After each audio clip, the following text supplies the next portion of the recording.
WIIFTV PM.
WBGX Harvey, Chicago.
WIIFTV PM.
WIFTBPM.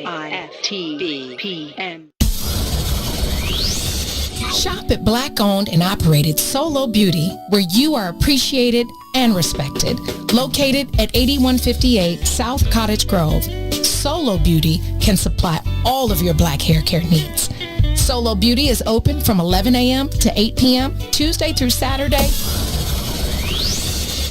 Maze Jackson. If you could make up a social media holiday, what would it be? Randy said National Don't Let No One Put You Down Day. No one. What you gonna do? So when they say something crazy, you slap them? Be like May said.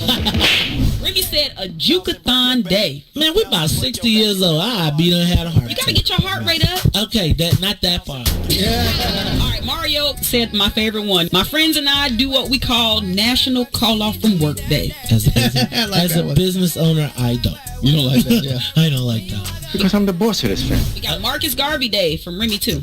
Oh, Marcus Garvey Day. All right, what will we do on Marcus Garvey Day? Call off from work. I'm going to need you to go ahead and come in tomorrow. That would be great. Okay? Yeah, right. Every black holiday has something to do with calling off from work. You're cool. I'm out. How about National Join a Positive Black Organization Day? Because I don't want to be recruited. I don't want to be recruited and the brothers be like, thank you. Thank you. How about National Tell White People the Truth Day? Tell them how you really feel. You can't handle the truth. Why don't we call that National Black People Get Locked Up Day? I'm going to tell them there's an African-American man threatening my life. Hello. The most dangerous show in the morning. You are listening to the most dangerous show in the morning. This is What's in It for the Black People Radio. Maze Jackson. Maze Jackson. The most vociferous advocate for black people in the world.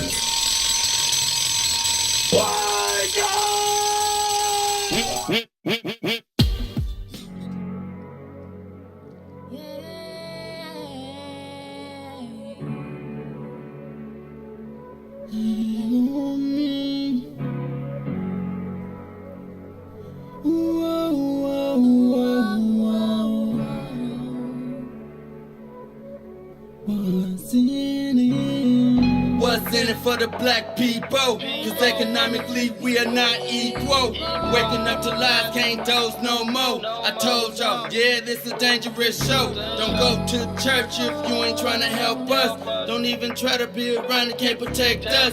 We see the lies, not other politicians. We need money and no symbolism. It's Maze, it's Sonia, and Ruthie, and Todd, explaining how we all come from God, giving us tools to beat the odds. If we're united, our movement gon' stop. If they ain't tryna help us, they ain't tryna do nothing. We gotta do something, we gotta stop running.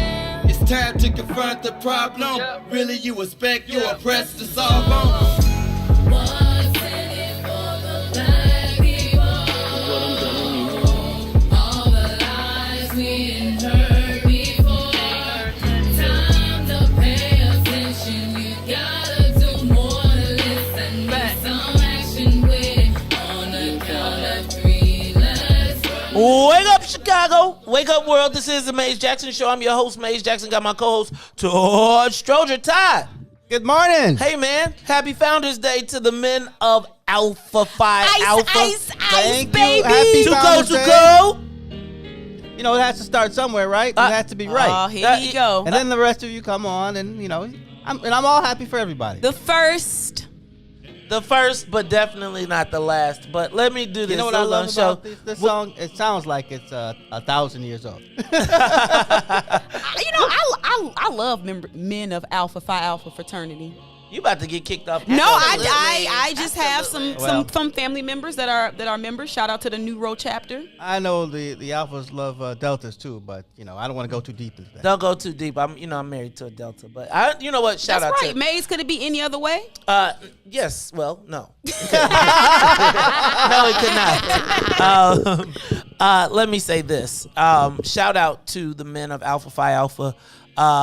You know what you all have. I mean, I got to give a big shout out to all the Black Greek letter organizations for their contributions to history. And as much as I give you the business, Todd, your organization has a legacy of service to the black community. I'm not going to say unparalleled, but paralleled by many of our own organizations, but some of the great men that came from Alpha Phi Alpha nationally include Dr. Martin Luther King, I believe, Thurgood Marshall as well. You are correct. Todd, and I think here in Chicago we have a tremendous legacy. I remember when I was down in Springfield. We don't have a long enough show for the Chicago. It's funny. When I remember being down in Springfield, and it was we did a National Pen Hell Day. There's and enough the people Alpha in Springfield showed out. They can start their own chapter in the Capitol. In the Capitol, they really I don't know could. if it's still. I don't know if it's. I Still don't like know that. if it. Once Donnie Trotter left and then your boy left, it slowed down a little bit. Yeah. Then Art Turner left, and then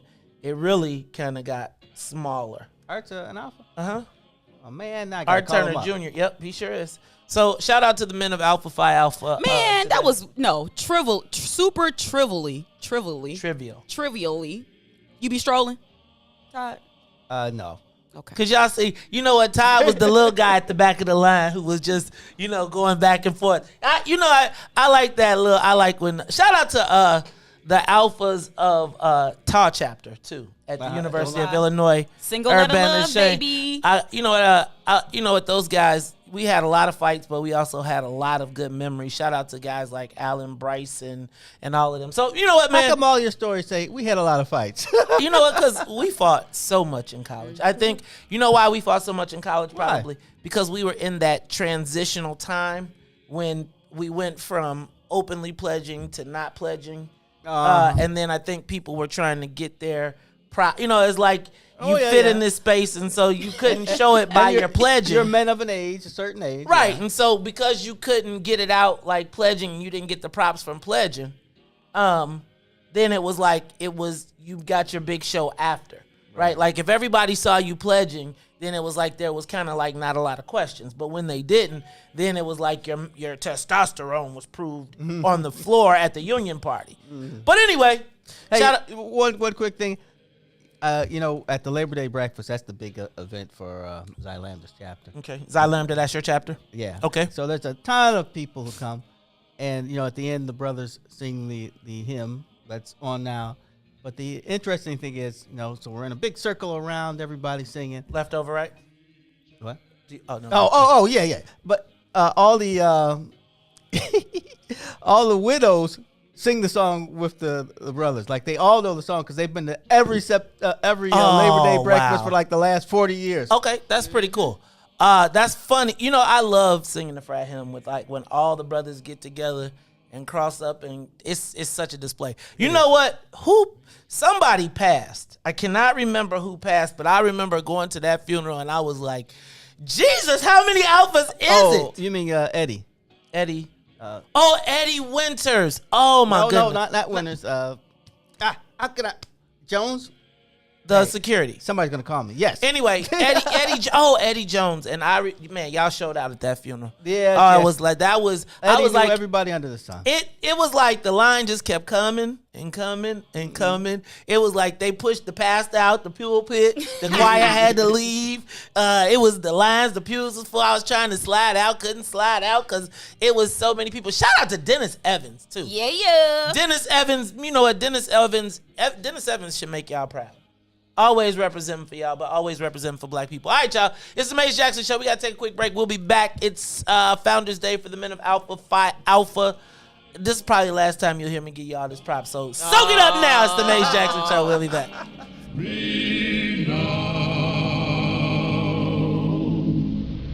Oh Lord, may the true spirit of fraternity rule our hearts, guide our thoughts, and control our lives, so that we may become through thee servants of all.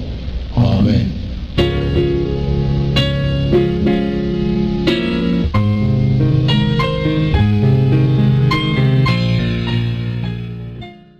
The Mace Jackson Show will be back after this break.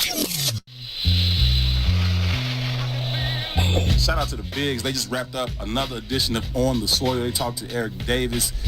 I didn't know that brother was like all that cold. I didn't either. Gino is the baseball guy. expert, right? So whatever he say, that's how I'm rolling. So just hearing how he's been talking about him since they actually scheduled that interview made me like looking like, how cold was this dude? It's legit. Shout out to Don for the guest. look. Yeah, Don is the deal, G. Guest look is outrageous. Don is the plug. Fellas, I'm ready to get up and do my thing.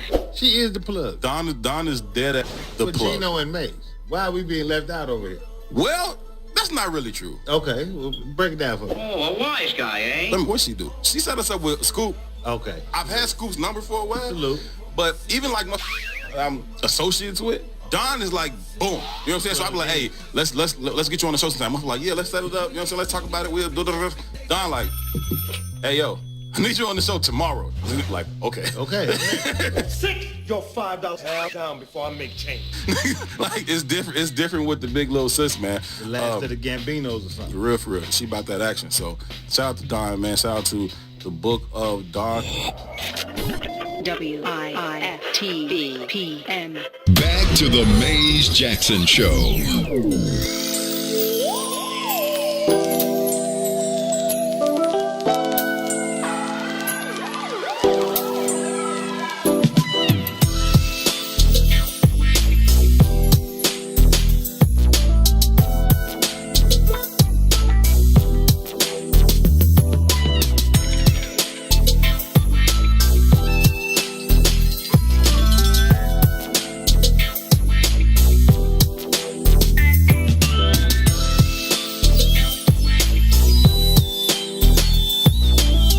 You are listening to the Maze Jackson Show. I'm your host, Maze Jackson. Got my co-host, Todd Stroger. Check this out. Mayor Lori Lightfoot yesterday made no doubt that she thinks it's time for the speaker to give up the gavel. At the same time, the Black Caucus is holding a candidates forum tomorrow, after which they will shortly provide an endorsement for Speaker Madigan again. But we'll talk about that a little bit later. It's just ridiculous. What, Maze? Okay, we'll just talk about it a little bit later. Okay. I am appalled that there's nobody from their own group that they would wouldn't. Let's save this for a whole conversation. We're gonna save it for a whole conversation. I don't know if y'all saw my girl, Dr. Janice Jackson, said CPS is open regardless. Yeah. She said, and if so what y'all thought this was? Right, and if the teachers don't show up without a pre-existing and if you don't like it, you can tell them. Janice said. Dr. Jackson said, and if you don't show up, if you ain't got a precondition and you don't show up as a teacher, you will be fired. Yeah, but we already knew that because the mayor said it. Well, who we don't really listen to. Look, the mayor. The way the world works, when the mayor speaks, that means when CPS, when public school, every time you hear one of those people, what's the other people she got total Park control? District. That's what I was thinking. Park District and the police.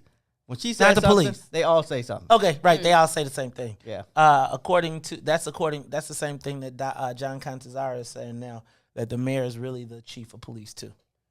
I think he's right.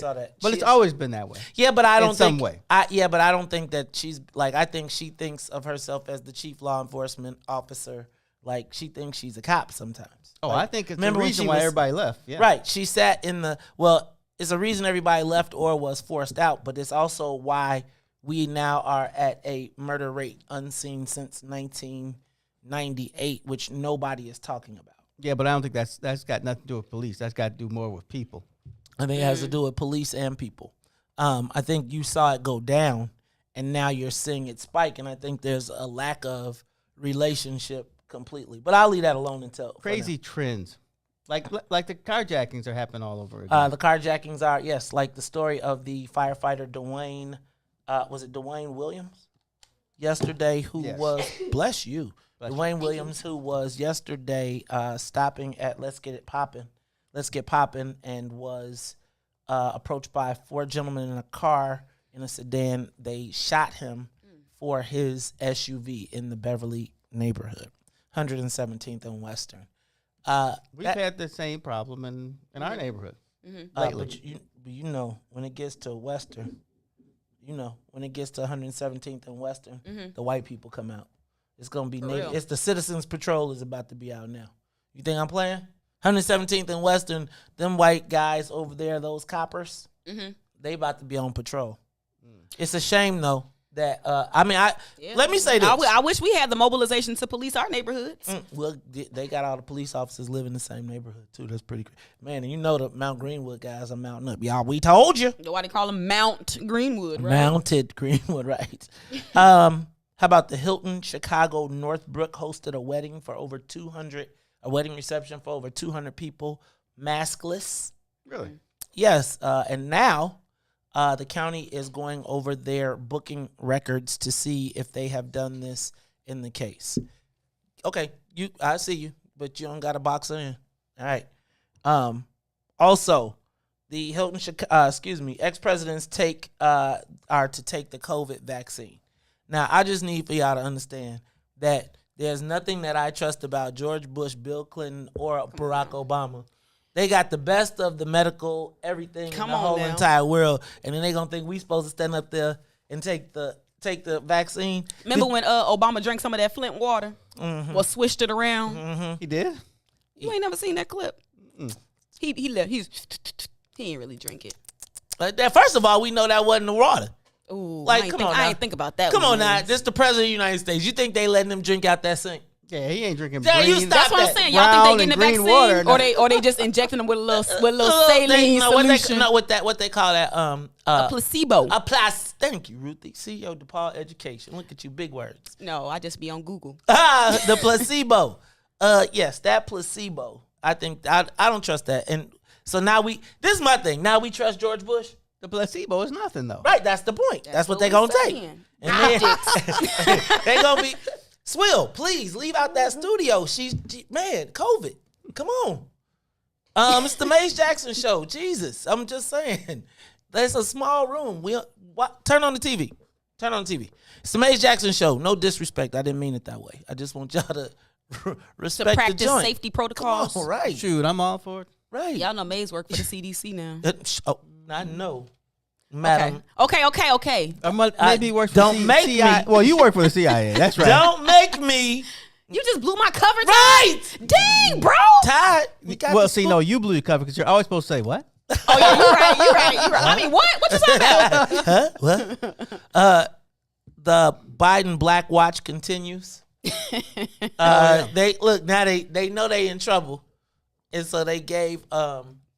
They know they're in trouble, so. During the Biden Black Watch, so Kamala's new chief of staff is black. I did see that. Yay! Okay. Is it a black man or a black woman? Black woman, of course.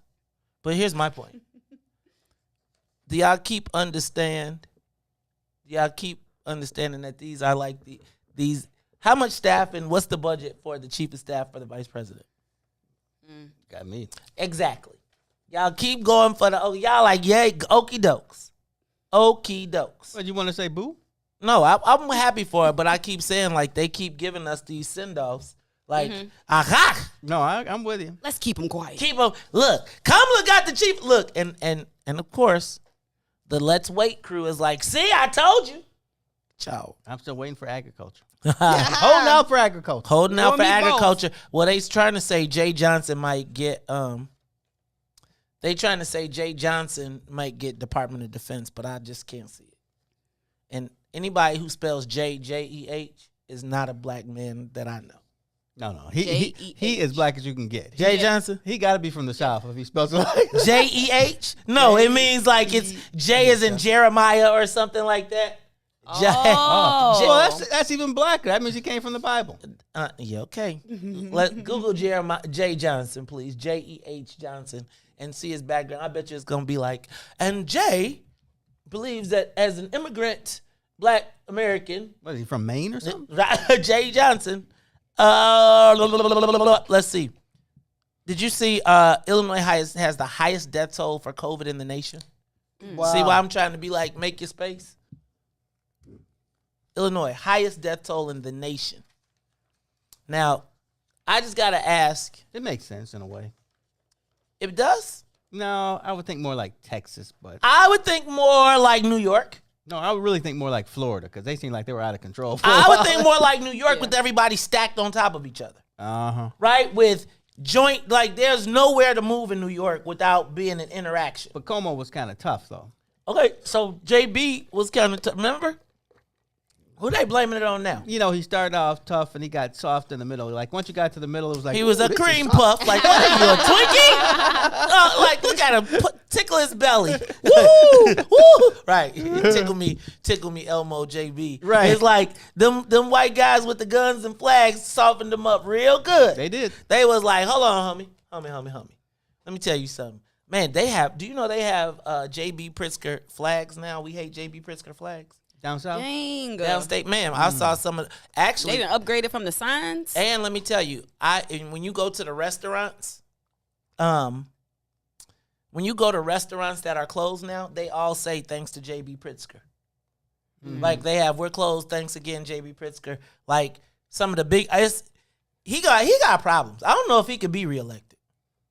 Those people weren't voting for him anyway. Yeah, but I don't know if people here like him. No, yeah, the white people in Chicago were voting for him, and the restaurant I'm industry. talking about the middle of the state. I'm talking about you here. Think they were voting for a Jewish lawyer? No, but I'm talking about here. I'm talking about these are, you go up north, man, they tripping. I got a neighbor that has a pickup truck that has FJB Pritzker in the truck. Your neighbor will be leaving this state pretty soon. You know white people don't stay long. But man, like, all right, time to move. You know, speaking of not staying long, let's get this plane up and away to 60,000 feet. This is the Maze Jackson Show. When we come back, it's the social media question of the day.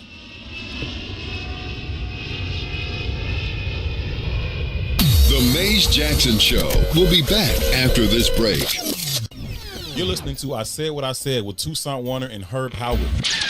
We have a very, very special guest, man, joining us on today's show. Walter Beach, he's my godfather and one of two of the dopest black men I've met in my entire life. This is how I always introduce myself. I'm black in attitude, I'm black in behavior, I'm black in belief and thought, and I'm African in spirit. I accept and acknowledge the fact of my African self being intuitively and have developed the cognitive strength to function as a black man in America. As an African black man, my hypocrisy manifests as silent rage. I must decide what my relationship to racism will be. Only I can say when and where I enter my manhood with quiet, undisputed dignity, without violence or special patronage, asking no quarters and giving no quarters.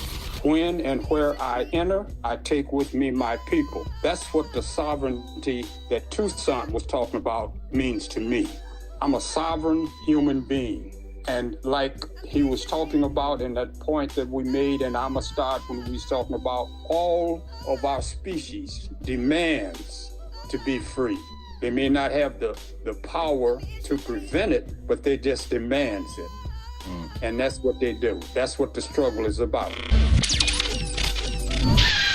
The Chicago Legal Network is the collaboration of attorneys that concentrate in many areas of the law most needed in Chicago neighborhoods. The CLN lawyers focus on personal injury, criminal defense, and other issues. The CLN lawyers all average over 20 years of legal experience and are dedicated to helping the Chicago community. The Chicago Legal Network is committed to developing black lawyers through mentorship and co-representation. So if you were injured in a car accident, slip and fall, or injured on the job, or you need assistance with criminal defense, including driving violations and DUI, check out ChicagoLegalNetwork.com for more information or call 773-912-3545. 773-912-3545.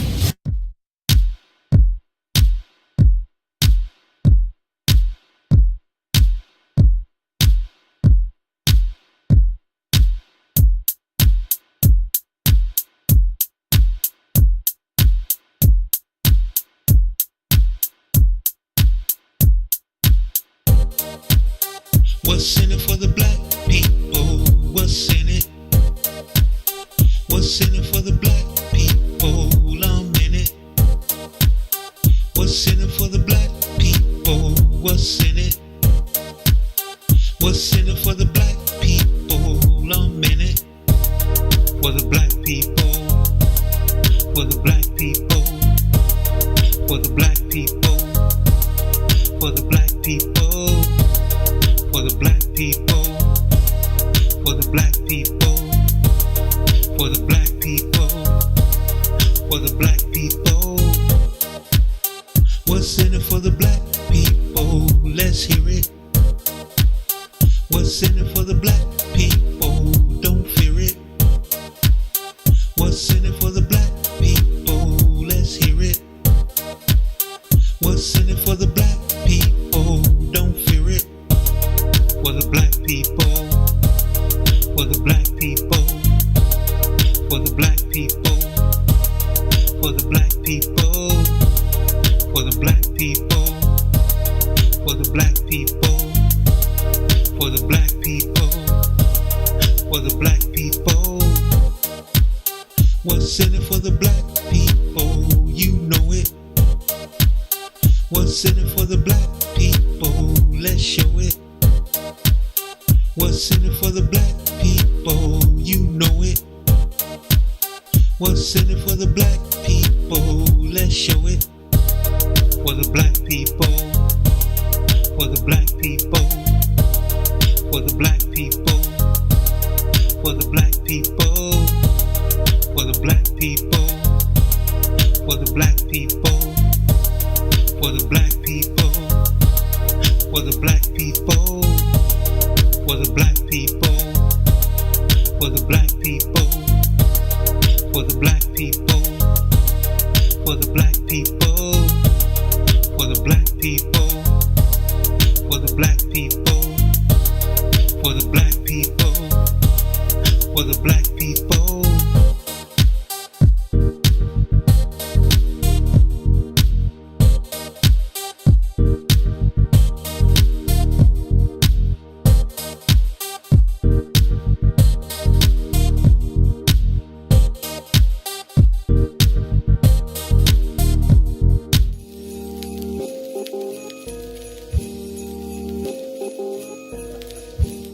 It's the Maze Jackson Show. I'm your host, Maze Jackson. Got my co-host, Todd Stroger, and Ruthie Moore in the building. And let me tell y'all what. It is the Woodlawn jerk chicken, rib tips, turkey tips, and more can all be ordered online or by phone from the Woodlawn, located at 1200 East 79th Street. Now, the Woodlawn is on Chicago's South Side, where food culture and making an impact intersect. With the media is proud to support the Woodlawn, an innovative and economic center for the entire family. Make sure you experience the igloo dining or host your socially distant event as well and more. Visit them online. Visit thewoodlawn1200.com. This is the Maze Jackson Show. I'm your host, Maze Jackson. Got my co-host, Todd Stroger, Miss Ruthie Moore in the building. Todd, Ruthie, we want to tell everybody to share the broadcast. Take a moment, share the broadcast. You know I've been off of that for a minute. I remember I used to be like, wake up, y'all, share the broadcast. Take a moment, share the broadcast. Mm-hmm. I have stopped doing that, and I could tell because y'all have stopped sharing. Remember, I'm going to start doing no shout, no share. No share, no shout. But I ain't even been saying no what's up to people, really. So shout out to Diane Scott, Felicia Simmons Stovall. Shout out to Brian Hudson. Marvin Bell. Marvin Bell, who is out there. Constance Foster, David Williams. Got to send a big shout out to Auntie Neil and the Rago Babo, who is probably not up and about right now because it's a little late. These kids home slacking. But you know my Rago Babo is never slacking because Auntie Neil. Did y'all know Rago Babo has started a new business? Oh, yeah, what kind? She took a Canva creative class. You know, Auntie Neil don't let you just, like, you know, earn your keep. you like, you got to earn your keep. But Auntie Neil be like, my kids be like, we love Auntie Neil, but can we go after the work is done? Right? Because Auntie Neil be like, hey, yo, y'all in the yard today. What y'all thought? What y'all thought? So, but my niece, the Rago Babo, has just started a business with Canva. Mm-hmm. So if you guys know anybody that needs invitations, menus, any of that good stuff, she can make that stuff and we can help our young black business owners. Maybe we got to get her an ad going on the station. Ooh, that'd be dope. You know what I'm saying? Hi, I need somebody to get married. Huh? I need somebody to get married. I told you, we got to figure out what the price is. You got to figure out what this dowry is. I try to tell you, I'm trying to keep my son. Look, man, we're going to have some arranged marriages. I've been seeing some of the ratchetness out here. I don't want my son. Can you guarantee me that if my son and Claire were to go out to dinner and they played music that she would not feel the need to climb on the table and twerk? And I think that's a start. I can assure you of that. Beethoven go hard. Yo, okay. Don't listen. It ain't nothing wrong when you hanging out with your people. Twerk on the table. Somebody might have to bust out a twerk. Oh, Ruthie, yeah, have you twerked on the table before? No. Not on Is the that table. is that but sometimes, are you a twerker? But if you hanging out Are with you your twerk? if you hanging out with you've your had a moment to twerk. If you're hanging out with your girls and the spirit moves you, there might be some twerking happening At the crib, Out in the street. That's what I was No, going to at the club, Nope. not at the restaurant. Anywhere can get it. Dang, Ruthie boy in the building. Wake up on a Friday. Listen, All right. I'm just saying, sometimes you got to let your hair down, people. Let it down. Right. It's just a place to let it down. Stop twerking back there, Sonia Escobar. Sorry. Goodness gracious. All right. Let's get this thing on the road. All right. Since anybody can get it, I think this is the perfect segue into the social media question of the day. So I had an interesting conversation the other day. I was talking about this where somebody. So do y'all remember when I said that all white people are racist or benefit from the racism associated, the policies associated with racism? Absolutely. Yeah. Mm-hmm. Apparently, some people took offense to that. Right? Apparently, some people took offense to that. Actually, particularly, some white people took offense to it. Mm-hmm. Actually felt that they had the audacity to address me. Right? I mean, I don't have a problem with your show, but I think my parents did a very good job of raising me, and I'm not racist. And it was interesting to me because I found that I won't back off my statement. I believe that all white people are racist or benefit from the policies associated with racism. Mm-hmm. It is called white skin privilege. And no matter how good you are, no matter how many black people you had at your house, no matter how, when you walk out the door, you benefit from being white and the racism associated with that. The things that you don't expect to happen to you, and they don't. Right. And it got me to asking the question. Because then what really got me about this was, I don't know if you've ever been, like, sometimes black people get to talking about white folks on Facebook and then they get banned or blocked or something like that, or they go to Facebook jail. We call it Facebook jail. You go to Facebook jail. Well, apparently Facebook is now changing the way it's telling the machines and its new system to judge black people's discussion of race less harshly than white. Right? So it is saying that Facebook group is going to police marginalized groups, so people of color, less than white hate speech. Less harshly. Yeah. One of the things that I find interesting about that is, so wait a minute, let me back up. So do we agree that all white people are racist or benefit from the policies associated with racism? Is that an offensive thing to say? It's the American way. So my question, social media question of the day, because I really felt like it was odd that somebody white thought that they had the ability to address me about what the hell I'm talking about. Mm-hmm. Especially when I'm telling the truth, and I really don't care what your parents said. I don't really care. Your parents, as they were probably benefiting, were probably patting us on the head, saying, see all the good work we do with the black people? It's like when I was a Nazarene and they prided themselves on having colored people at the church. Mm-hmm. So I want to ask the social media question of the day. What are the acceptable boundaries on the discussions of race? Are there acceptable boundaries? So, I'm going to give you another example. I remember when people got offended when I said the Arab store. No, seriously. No, I'm with you. As a person that also says Arab store, people always get offended by that. So I'm cautious about how and where I say it. I never say that. I ain't gonna even lie. We grew up calling it that. That's why everybody called it. Like I didn't even I know that it was a cultural thing. Thank you, Todd. Even like when we call Maxwell Street what it used to be called. Right. I ain't even gonna go there. It's just too much work. It's too much work for that today. But it got me, and it was odd to me because I always think about when I go to all of these places, nobody is ever concerned about offending black people. Mm-mm. Nobody. And it is odd to me, and I want to know what are the acceptable boundaries when we discuss race in America on this show without offending. Because I was just thinking, like, I was watching black people scurry around, panties in a bunch, because I said all white people are racist or benefit from the policies associated with it. And black people went to defense of white people. Help me understand, what are we allowed to or not allowed to talk about when it comes to race? Who got offended? Was it Charles Barkley? Ding,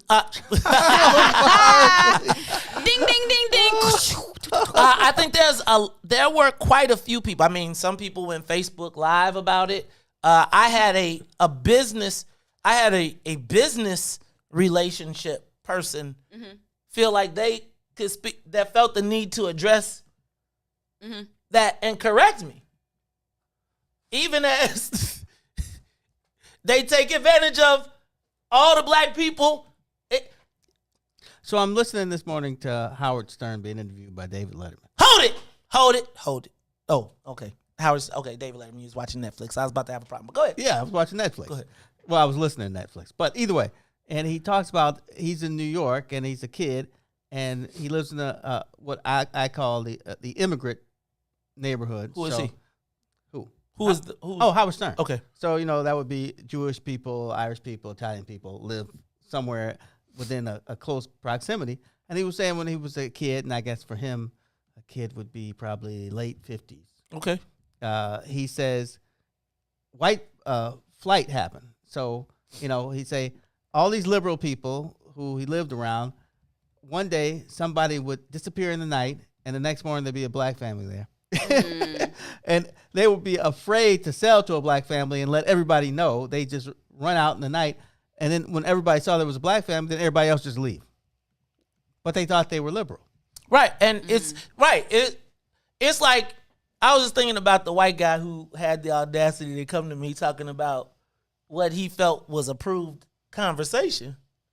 But when it's how you feel, so how can somebody else tell you you're wrong? Well, I feel like I think there could be boundaries, right? I think if you come from, if you're calling people like flaming slurs, right? Like I'm talking about, like if you speak of Jewish people and you start calling them K words or things like that. But I think in the space of the conversations that we have, because I think I'm pretty critical of all parties.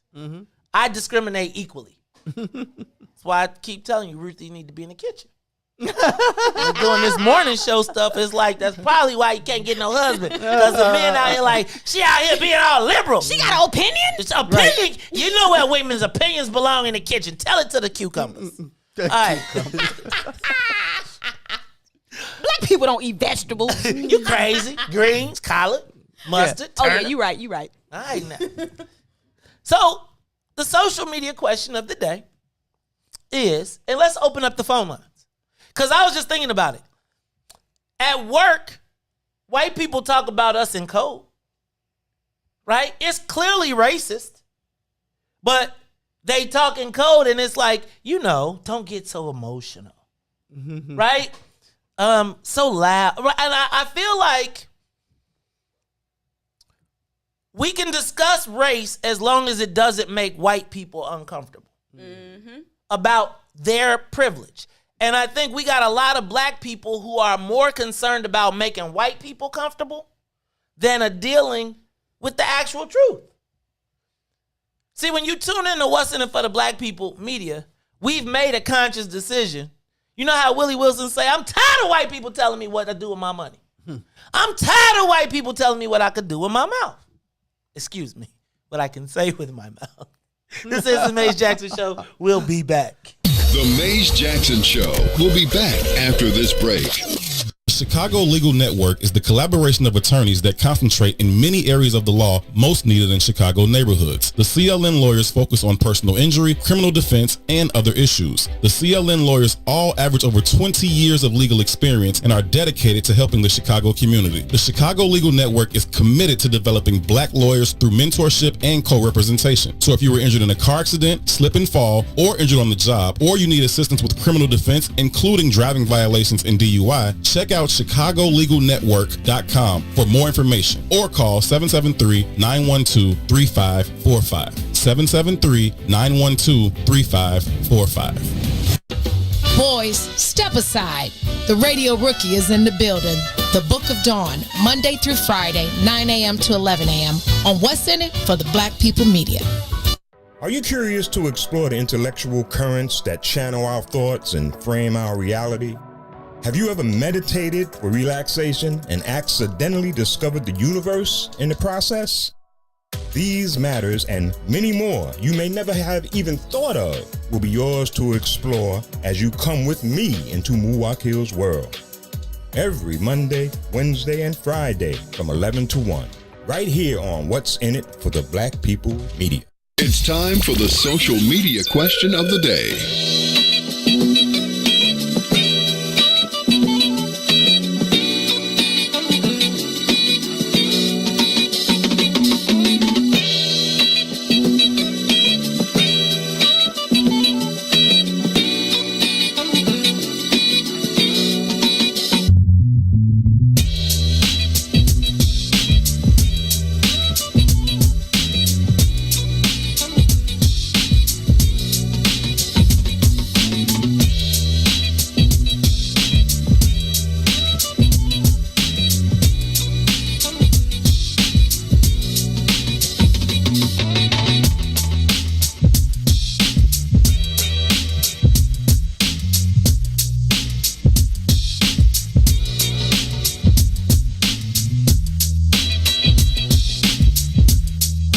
Maze Jackson Show. I'm your host, Maze Jackson. Got my co-host, Todd Stroger. Ruthie Mo over here plotting an escape. Yep. Listen, Chicago. Today is a candle sale. I'm not going to name the store, but I'm trying to tell Maze that I might have to leave early to go get in line because the website is down. So I told you, Maze, Sonia, you know what I'm talking about. It is the candle sale of the year. But let me shout out my girl, Robin Patrice. Now, she got the wickless candles. She got the wickless candles. But if y'all know this particular candle sale that I'm talking about, y'all better get on it because the website, it ain't really working too good. So I might have to leave early to go get in line. But although I do like this particular brand of candles, you already know I'm always supporting black business and Robin Patrice because it's home of the flyest handmade items from natural soap and lotions, VTs that speak for you, jewelry, wickless candles, men's grooming items, and more. Flyness is a choice, y'all, so choose Robin Patrice. They got something for everybody. Shop online at robinpatrice.com. That's Robin with how many B's, y'all? Two. That's double. R-O-W. See, look, Tennille said the website down. I told you. So I'm going to likely dip out, y'all, at like 7:15 to go get in line because the store's opened up at 5 today. That's when it's going to get good, too. I'll give you a list. All right. I'm going to keep trying. While I'm all right, right y'all. So, you know what, though? You don't got to shop. Why don't you do it on Postmates or something? We need a black Postmates. We need a black. Look. I told you, Maze. Look at the comments. What you talking about? I'm telling you. Are y'all tripping, man? 18 bucks. Oh, yeah. Man. Maze. Said, man, you disappoint me, man. You around here chasing candles. That's a smart man. It's a smart man. He probably a bachelor, though. Must be a bachelor. He's a bachelor. Man. He like candles in the light. All right, y'all done bought all the candles. It's all weekend now. But they're going to be sold out. But come on now. These good ones are yeah. They want the triple wick. That's the triple. Don't be shouting them out too much. Blank. Okay. Yeah. They ain't putting no money in that. We trying to put money in their pockets. We ain't doing that. Okay, I'm just saying. Shop Robin Patrice. That's right. Shop Robin Patrice. Y'all don't even know why I said you around here. Your candle. You don't need your candle on that long. What you about? By the time you get it, I'm gonna stop. I'm just gonna say. By the time you get that bad boy lit, they like blow it out. You did all these candles. You You wasting it. You wasting these candles. You gonna have them candles for 10 years. One wick at a time. You better burn them right. All right, y'all. This is the Maze Jackson Show. I'm your host, Maze Jackson, having fun on a Friday. Shout out to my man, Said Jay, y'all. Check him out, man. He has done a lot of the great photos that you see on the page. He is our official Wiftaba Media Studios photog in the building. Check this out. Do we have an obligation to make white people feel comfortable about their racism? Give us a call, 872-259-7474. 872-259-7474. Do we have a responsibility to make white people feel comfortable about their racism? Look, it's something simple. It's like when the blue lights come on, what is our thoughts? Make sure my hands are shown because I don't want no accidents. I don't think white people go through that thought. Say it, Todd. But you you people don't know how to act. If you people would just comply, you wouldn't have this problem. Why don't they just obey him? Why don't you all just obey? Why didn't Sandra Bland just put out the cigarette? Right? I think that white people get in their feelings when you start talking about the fact, like, did we see any white people move into the black neighborhood where they make money at?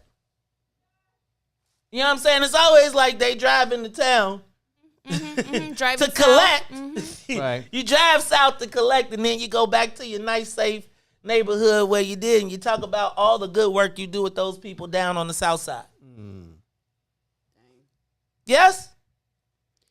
And it's bothersome to me that after every swinging body we've seen hanging, after every I Can't Breathe, after every Mike Brown, after Trayvon Martin, we still are tiptoeing around making white people feel comfortable about being racist. And I didn't coordinate that. Me and Todd did. I feel like I could have did like an organ, like a choir director. Right. But if you don't make white people feel comfortable about their racism, will you pay a penalty? Heck yeah. Is there a price for not making white people feel comfortable about their racism? Do you have to at work make white people feel comfortable with their racist policies and procedures? How many times do you work for a black person? In your job, in your space, how many times have you experienced racism from white people who think they're doing you a favor?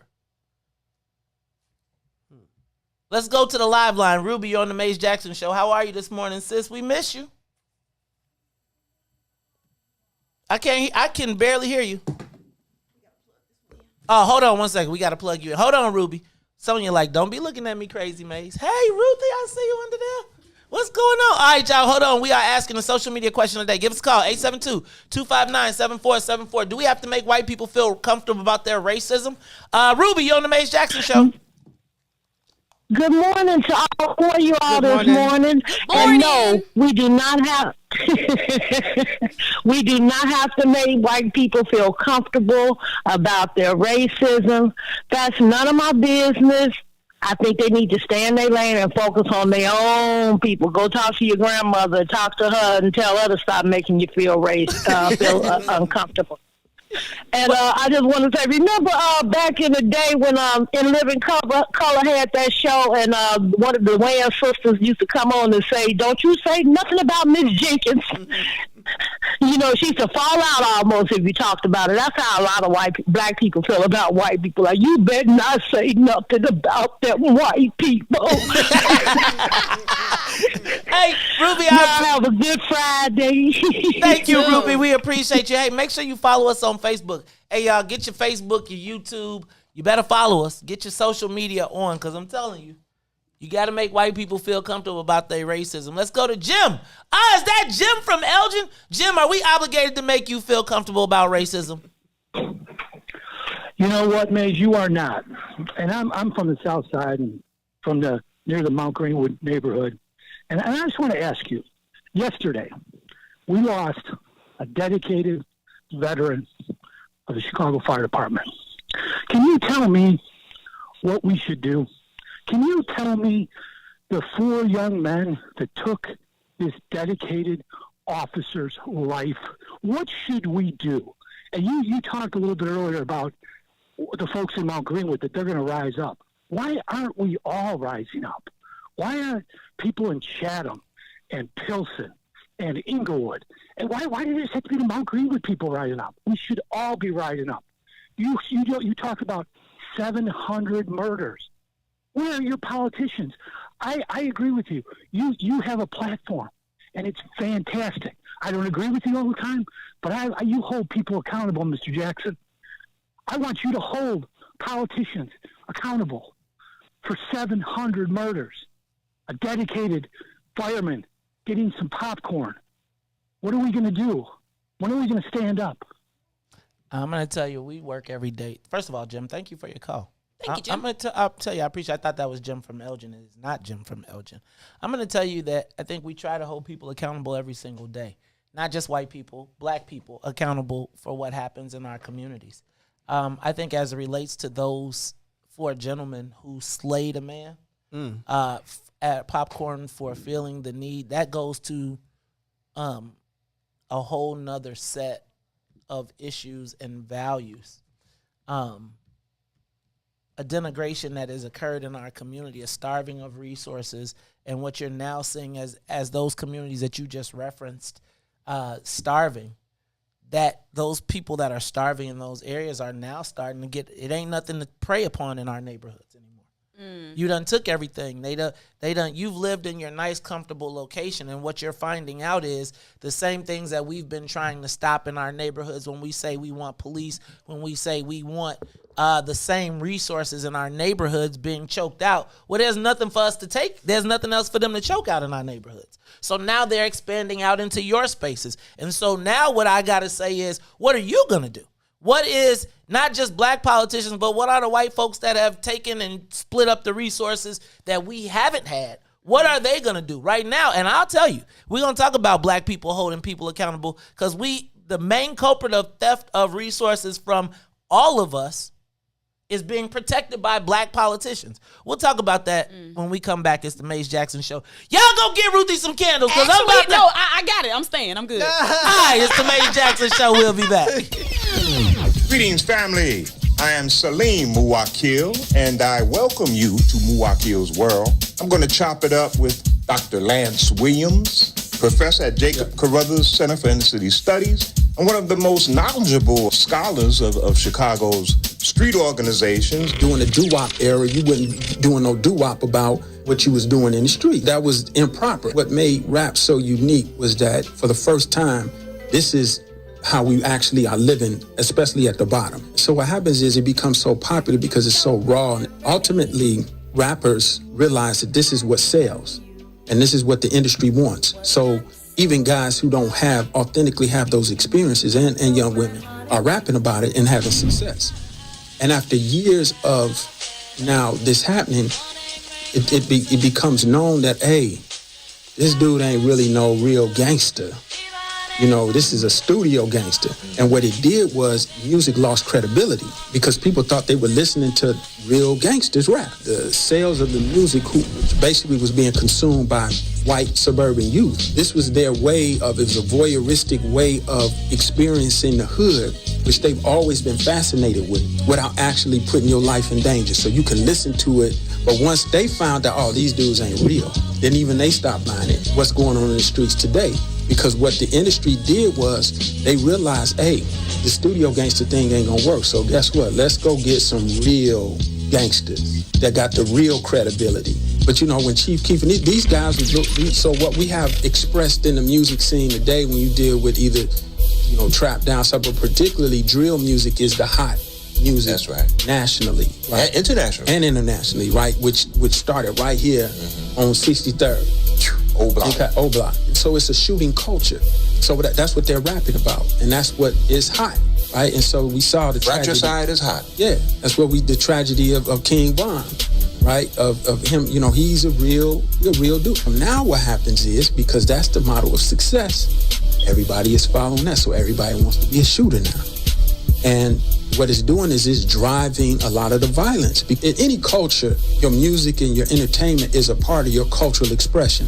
So whenever you can have an extended period of time of a particular type of music that's having influence, it becomes a part of your culture. That's what Kwabena is saying in terms of his activism. I'm saying basically these radio stations are helping to produce a culture that's leading to the death and destruction of the black community so that they could sell, commodify, their merch, right? But, we losing a lot of little brothers and sisters in the streets because of the way they think about things, how they see themselves, which they get from the music. Now, people are like, well, that's crazy that they're being influenced by music. They should be influenced by the values of their families. Ideally, yes, but the reality of the society that we live in is who has the biggest voice. And we know the media is the biggest voice in terms of ideals in the society that we live in. If that fratricidal motif is being absorbed primarily by white listeners, who's the primary audience, yes, why aren't they exhibiting this kind of behavior? Because, first of all, it's not their identity. You are listening to the most dangerous show in the morning. This is What's in It for the Black People Radio. Maze Jackson, the most vociferous advocate for black people in the world.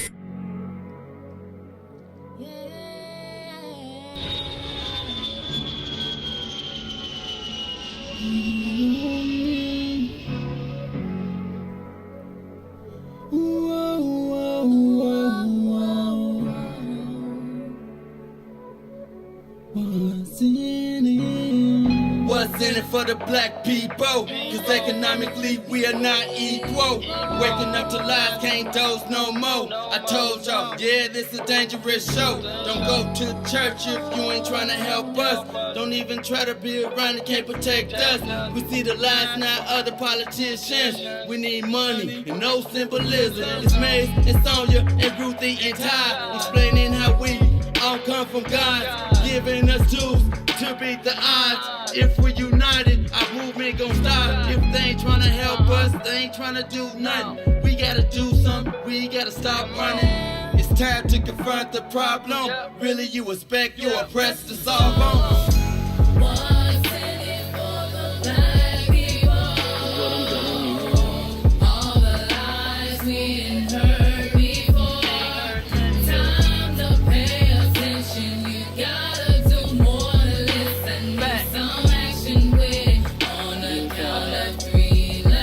Wake up, Chicago. Wake up, world. This is the Maze Jackson Show. I'm your host, Maze Jackson. Got my co-host, Todd Stroger.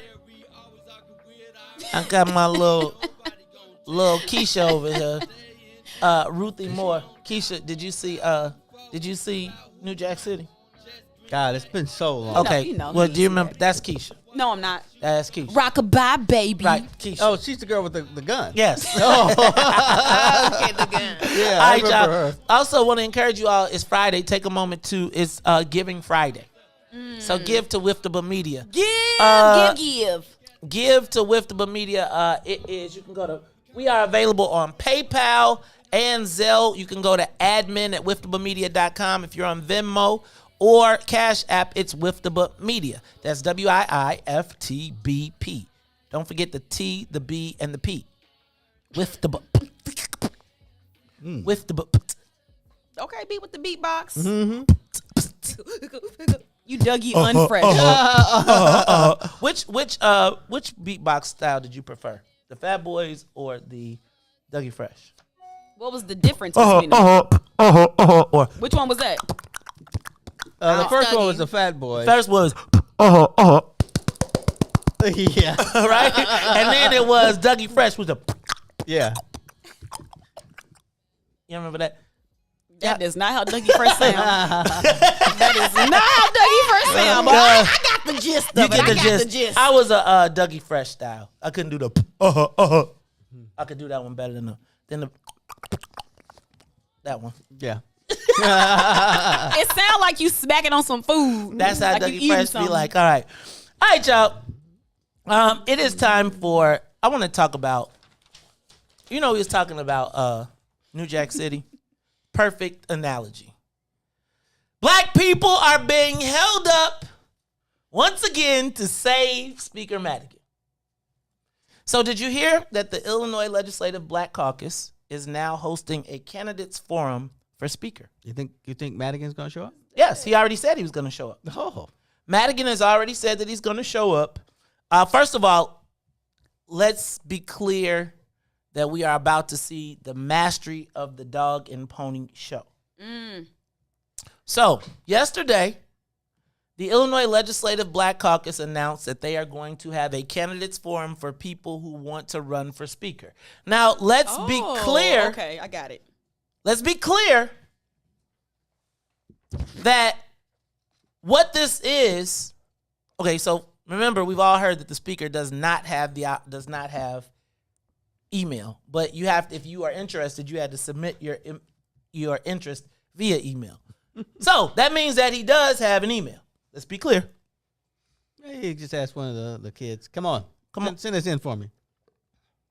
Then the Black Caucus is going to ask all of the candidates, if anybody is interested in running for Speaker of the House, they have to come to this candidate forum, which is going to occur tomorrow. It will be a private meeting, a closed-door session, right?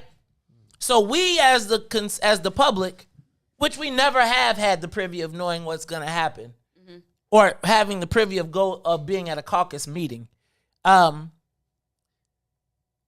not be able to see what is going to happen. Now, I am hearing that the outcome is already predetermined. This is really being done. Did I win?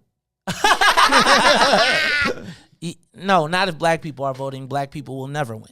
Oh. Okay. So now here's what this is. Can I break this down? So the Black Caucus announces that they're going to have a candidates forum for candidates for Speaker. Now, the reality is nobody who wants to be Speaker is really supposed to be talking about it right now. They're talking about it behind the scenes. Right? They're trying to marshal their votes. But everybody recognizes that for the new speaker to be elected, it goes through the Black Caucus. Everybody understands that except the Black Caucus.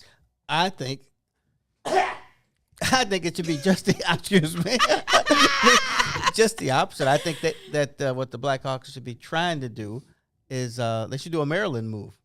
It should be stated, it is time for a black speaker. There's been 2 black Senate presidents, never a black speaker. Now's the time they should say it. Well, no, they've already said that they're supporting Speaker Madigan, but there has to be a backup plan. LaShawn Ford in the story. All right, let LaShawn be the backup. Okay, well, LaShawn he said he's supporting Speaker Madigan. I'm calling LaShawn. Oh, okay. After the show, though. Okay, you call him after the show, but LaShawn Ford, as did the rest of the Black Caucus, are pretty much already determined that they have been declared rock solid behind the speaker. We don't have to be cows anymore. No. They're rock solid behind the speaker, with the exception of Maurice West, right? Yeah. The Rockford brother who they left out there on his own, who will be a victim. In the event that the speaker wins, he will be a victim and the black people will watch him get mollywopped. I don't think so, because Rockford is far enough from Cook County where there may be some Madigan hate. But there might not be Madigan money. And that, my friend, is typically the difference. And sometimes the speaker would rather kill you and let the Republican who is innocuous stay to prove that you're dead. Right? Now, here's what this dog and pony show allows.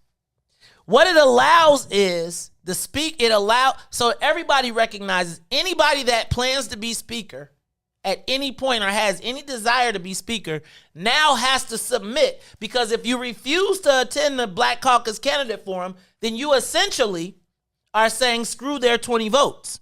Right? So what the speaker has done is told the Black Caucus, we're going to smoke out every candidate. So instead of this all the behind the scenes thing, if they don't show up to your forum, I, as the speaker, am willing to bow down and come to your forum and show you the honor of presenting your case as to why I should be reelected your speaker. So he's planning on showing up. So if he's going to be the next speaker, does that mean that Greg Harris is out as the majority leader? No, because it's going to be Todd, because we are already declared. We are not negotiating. We've already declared Just like with Joe Biden, we're with you. So when it happens to us again, because how do you have a candidates forum and already determine who you're with? Right? So if I am, I'm saying, hold on. So why do I come to your, just think about how the Democrats treat you on the Rose Garden strategy. So if we know you're not going to be with me, why do I show up to your forum? But the speaker is going to be able to leverage the whole, think about the speaker being able to leverage racism to help his ass. And using black people to do it. So now the Black Caucus is going to hold this candidates forum that forces everybody to reveal, because this is where you're going to have to ask them to support you in your pursuit to 60. But what it also does is give the speaker the ability to see everybody out there, right?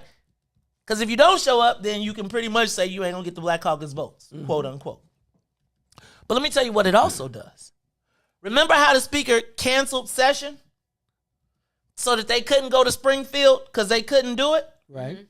Well, that was because he didn't want the black people and all of the white people and everybody to be together in one room in a official capacity where they could actually get together and plot the conspiracy to kill him. Now, this Black Caucus Forum is held outside of the auspices of the Democratic Party official meeting. So y'all can't do nothing to him, right? So now we got this meeting that has no real official title. It's not under the guise of an official gathering. It's a club meeting. Well, there's not enough members at one place. Well, however, the Sunshine Act, huh? However, it then becomes a private caucus Zoom call where they're not going to, every candidate gets the opportunity to watch and every House member can watch. So now what the speaker has is the opportunity to address all of the House and sell himself as to why he should be reelected without fear of consequence of the body convening and saying, take him out now. If that's not a, and I'm no constitutional lawyer, but if that's not a Open Meetings Act violation, yeah, because it's not because if everybody is going to be there or has the ability, and it's not a House Democratic Caucus meeting, it's a Black Caucus meeting, but it's not a House Democrat. The House Democrats can meet without having to they don't have to use the sunshine rules, but everybody else does. So this would be the same thing. They're the House Democrats. Only if it's called a House Democratic meeting and the caucus says it is. Well, we'll have to figure it out. Now, you know that they got every legal expert. All right. Working I don't want to get too far in the weeds. Okay, but here's the thing. Let's just say, now we know that every rule in the book has been written to protect the speaker, right? So they are masters of how, let me tell you, they wrote the script.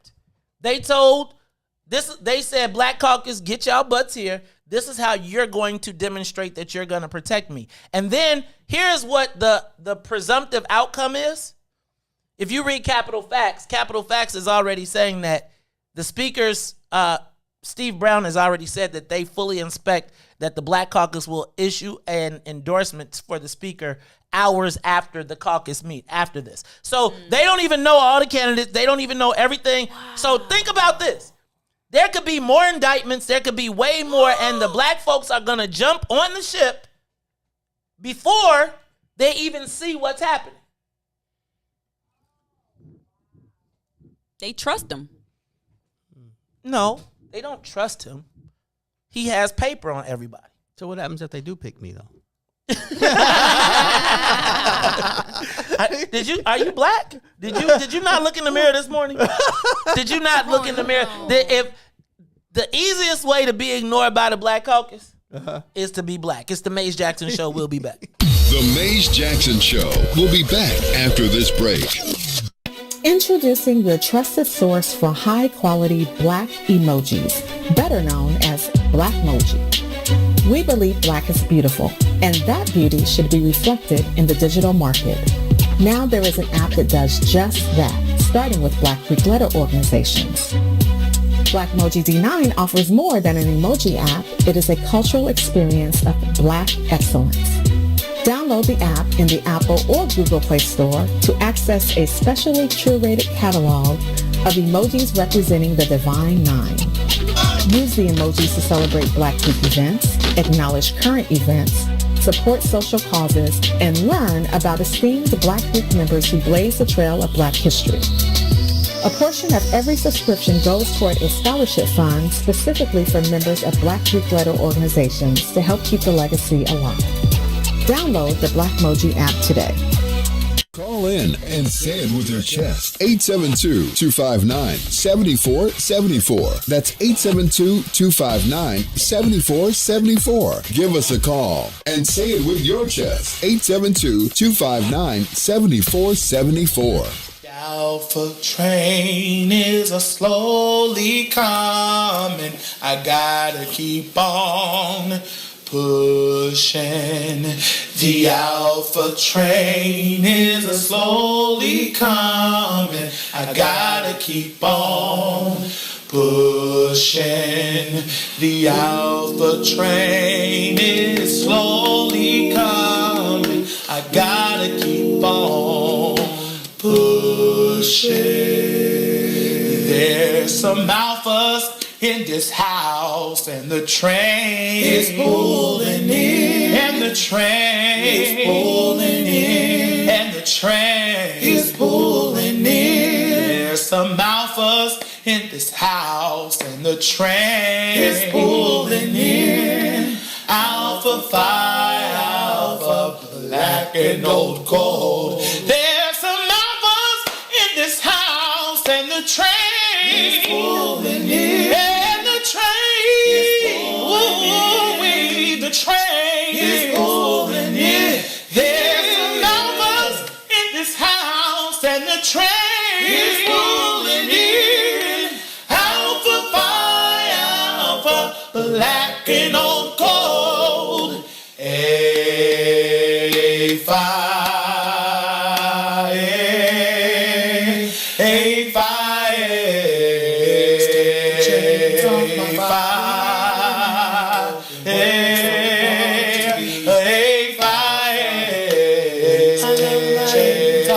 Y'all. Enough. Look, that's your song. Go ahead, Todd. I'll give you a couple more. This guy sings so well. I don't want to be fooled around. You know There's some really interesting things on the internet, though. Shout out to the men of Alpha Phi Alpha celebrating their Founders Day. I always got to give a shout out to the guys at Tall Chapter.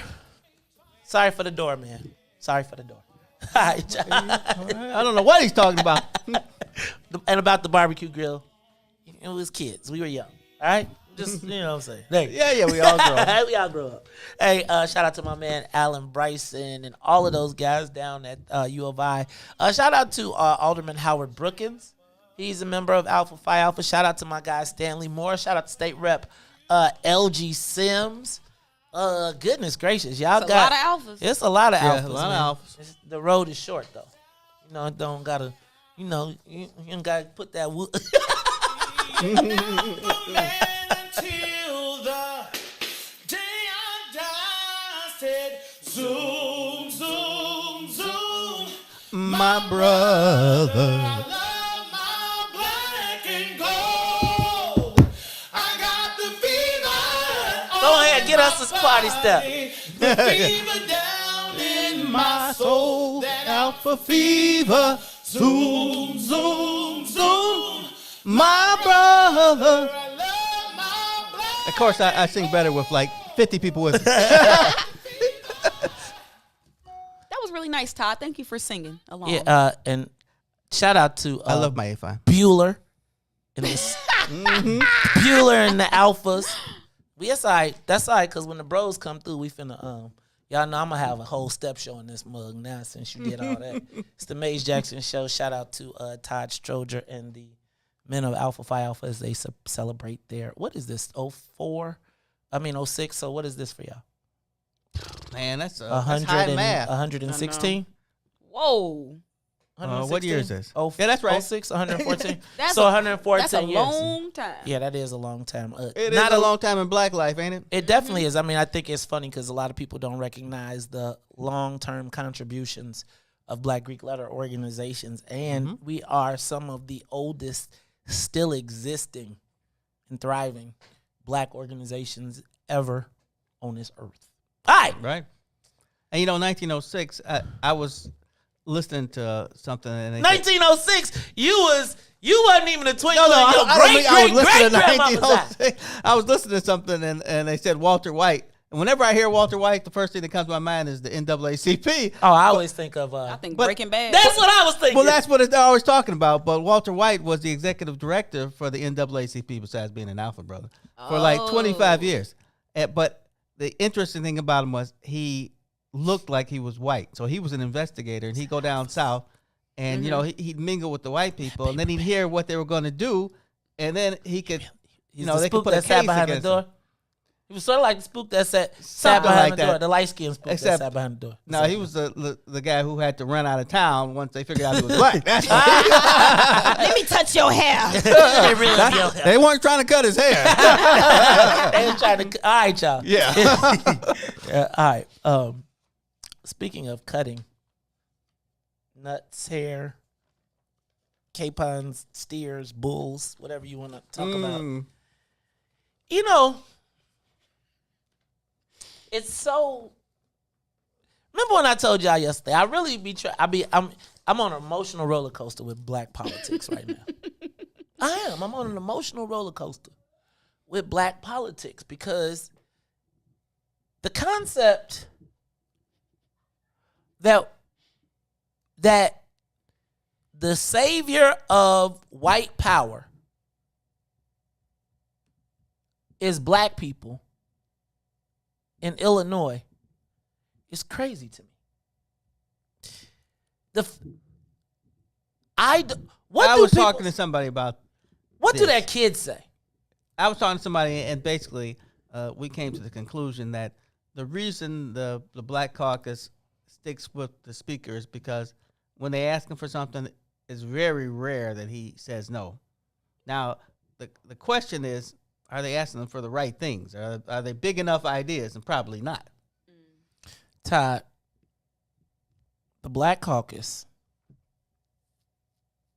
what does he ask them for black people? No, they ask him. And he generally always says yes.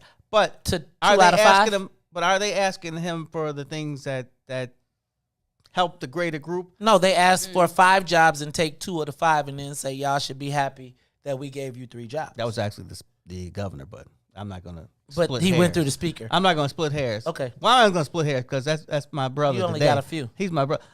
Look, these hairs are... you don't realize that this hairline, this is a style, my brother.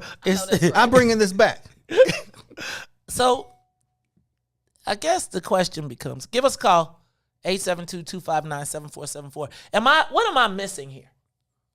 Like, and if you knew that your state rep was voting to retain, was protecting the speaker right now, would you reelect them?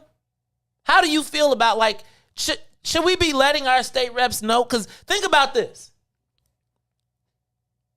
Every time there was an opportunity for black people to advance,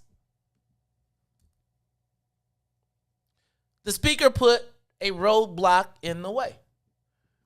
If you read everything that happened in those ComEd documents, there was not a Negro mentioned except to silence them.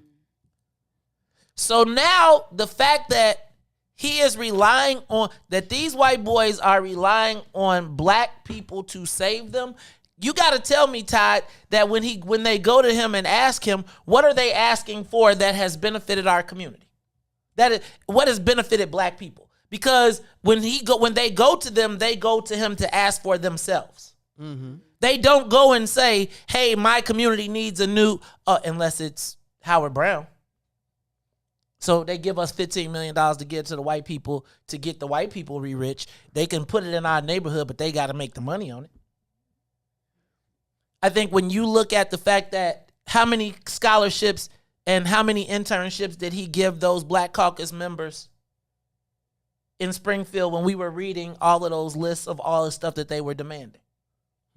Where was the black list of demands? Where was the stuff that he had to do for black folks in that space? And the concept of the Black Caucus holding a forum to set other people up for death, political suicide, is crazy to me. Like, the fact that they're and it's so transparent. Everybody's clear about what it is. So if the caucus goes in the paper and says we're supporting Speaker Madigan, but we want to hear from everybody else, but you know that this is the most vindictive man in the whole entire state, right? That tries to punish every enemy. Right now, let me tell you what the speaker is doing. This is how it worked. The speaker is calling Black Caucus members and being like, remember that time this happened to you? And you called me and I got the judge? I need you. Remember that time when your family needed a job? I got you. I need you now. Remember that time you caught that domestic and we ain't never said nothing about it? I will. See, what the speaker concentrates on with our members is identifying their tragic flaw. Ain't that called extortion? No, it's called politics in Illinois. So the speaker will go and find your shoplifting charge. He'll make it go away to the world until it's time to call on you. See, y'all remember when I told y'all about keeping a file? I don't think all black people get in trouble, do they? Well, the ones that he wants to put, count. The ones that he puts in place do. The ones that he puts in place do, because you always want to have a flaw, right? So if I know that you got a domestic, I can always count on you to stand up because I'm going to never let the domestic come out. Look what happened to Ken. So now if you got a domestic and you a black dude, you ain't saying nothing. Yeah, but most, well, I would say most, but a lot of people, they don't come from Madigan. Todd. Everybody doesn't come from Madigan. Here's Some what I'm people saying. actually win a race and no, then name the people that won a race. See, once you win the race in the city, then Madigan comes to you. But here's what I'm saying, You Todd. don't care because you know you're going to be Democrat. Todd, I'm telling you that almost every candidate has a flaw. Every black candidate, whether it's they don't have a college degree and the college degree is magically given to them through one of the state networks. Yeah, but nobody's gonna care about that. I'm just telling you. I'm guessing. I'm saying. Ruthie, do you care? If I gave you a list of all these people who, when they were elected, I'm gonna tell you, it becomes a scandal. It becomes a scandal when we say we got 20 people who did not have college degrees. They got elected and now they got college degrees from this set of universities all the time. It becomes a story. I'm not going to do the story, but it is a story. Right? So can you imagine a white newspaper getting a hold of the fact that these 15 black elected officials did not have a college degree and now they all got a college degree through this certain program, through these certain networks of schools? I'm going to tell you, there's a tie to that. I think what would happen is black people would rally around and say, screw that newspaper, to be honest with you. I got you. I understand they would say, screw that newspaper, but what I'm talking about is the public perception. See, perception is reality. And so it would be like, one more time, I knew them dumb Negroes wasn't right. I'm just telling you. As long as you don't have to run in a white district, you'll be all right. But right now, JB trying to draw squares. So here's my point. And we can debate that because I'm really only using the small things instead of the big things because I don't want to embarrass nobody. But the fact of the matter is, so during the time that all of this crazy stuff was happening, the Republicans, when I was helping Ken, did opposition research on every single legislator. Now, I had a choice during that process to do crash and burn. I didn't. But literally, I can literally go through a list of people with you and be like, this is their challenge, this is where it went, but here's where it sits. And so he knows that too. And so he says to you, just like when it was, whatever it is he can use as leverage, he will use as leverage against you. Now, we as black people say, man, we gonna let that be honorable. We ain't gonna even touch that until he decides to use it. And then Brendan Riley decides he wants to do a mail campaign about one line in a police report that turns into you or a child abuser. I mean, a woman beater. Now, don't let it be you beat a white woman, though. Because if the white people found out you beat up a white woman, you got problems. It's the Maze Jackson Show. We'll be back. The Maze Jackson Show. We'll be back after this break. It's the big Chicago great, Simeon legend, University of Illini legend. ILL, baby! Man, flying the line out, man. That's a Dick Vitale. I don't think he could have stated it any better. NBA, great. It's always great to have a Chicago basketball icon, hoop legend. The one and only Nick Anderson in the building. Nick, how you feeling, brother? What's going on, fellas?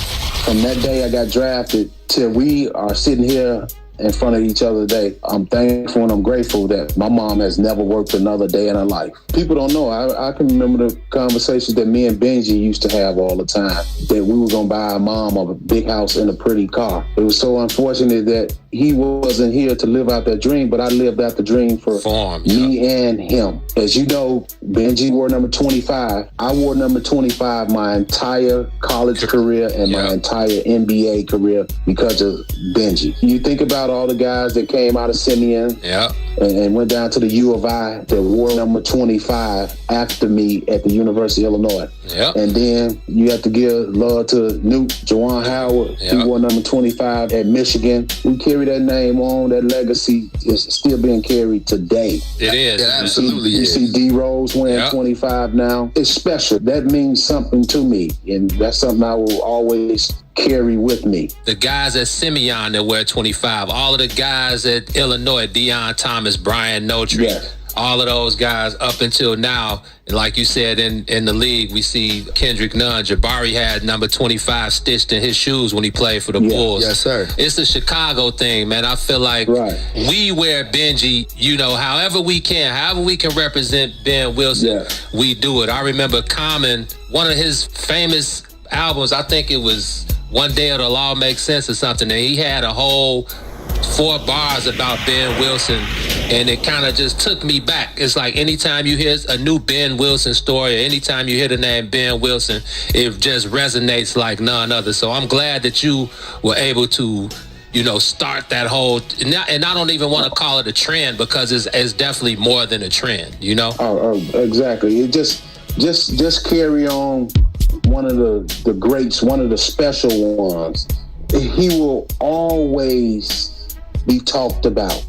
He will always be brought up in conversations somehow, some way. And because he was special. He was just a special guy, not only basketball-wise, but a human being. He was just a special dude. I still remember what I was doing and where I was at that day all that went down. I remember it like it happened yesterday. Mm-hmm. I just can't forget it. Being outside, like across the street at the candy store or something when all of that went down. Yeah, man, I remember it just like it was yesterday. And the way how dark it got in a few seconds, it was, just to think about it, man, it just brings a dark cloud over your head.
You are listening to the Maze Jackson Show. I'm your host, Maze Jackson.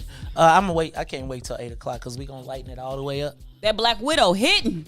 Black Widow. You ain't let that play, Maze. Go ahead, we'll let it play a little bit. Can you dance a little bit? Come on, you ain't feeling that? You don't feel that groove, Maze? This sounds immaculate. Like, hi, welcome to my world. I'm Erica Badu. You supposed to dance to this? Oh, y'all playing. No, see, this Ruthie be lighting up her candles, right? She set up vibe for the room. Ruthie got beads hanging over one of them. Currently, I am on my second order right now, and it's gonna go through. The website acting up a little bit. It's slow. Hey, Ruthie. Ruthie done bought 3,000 candles around here.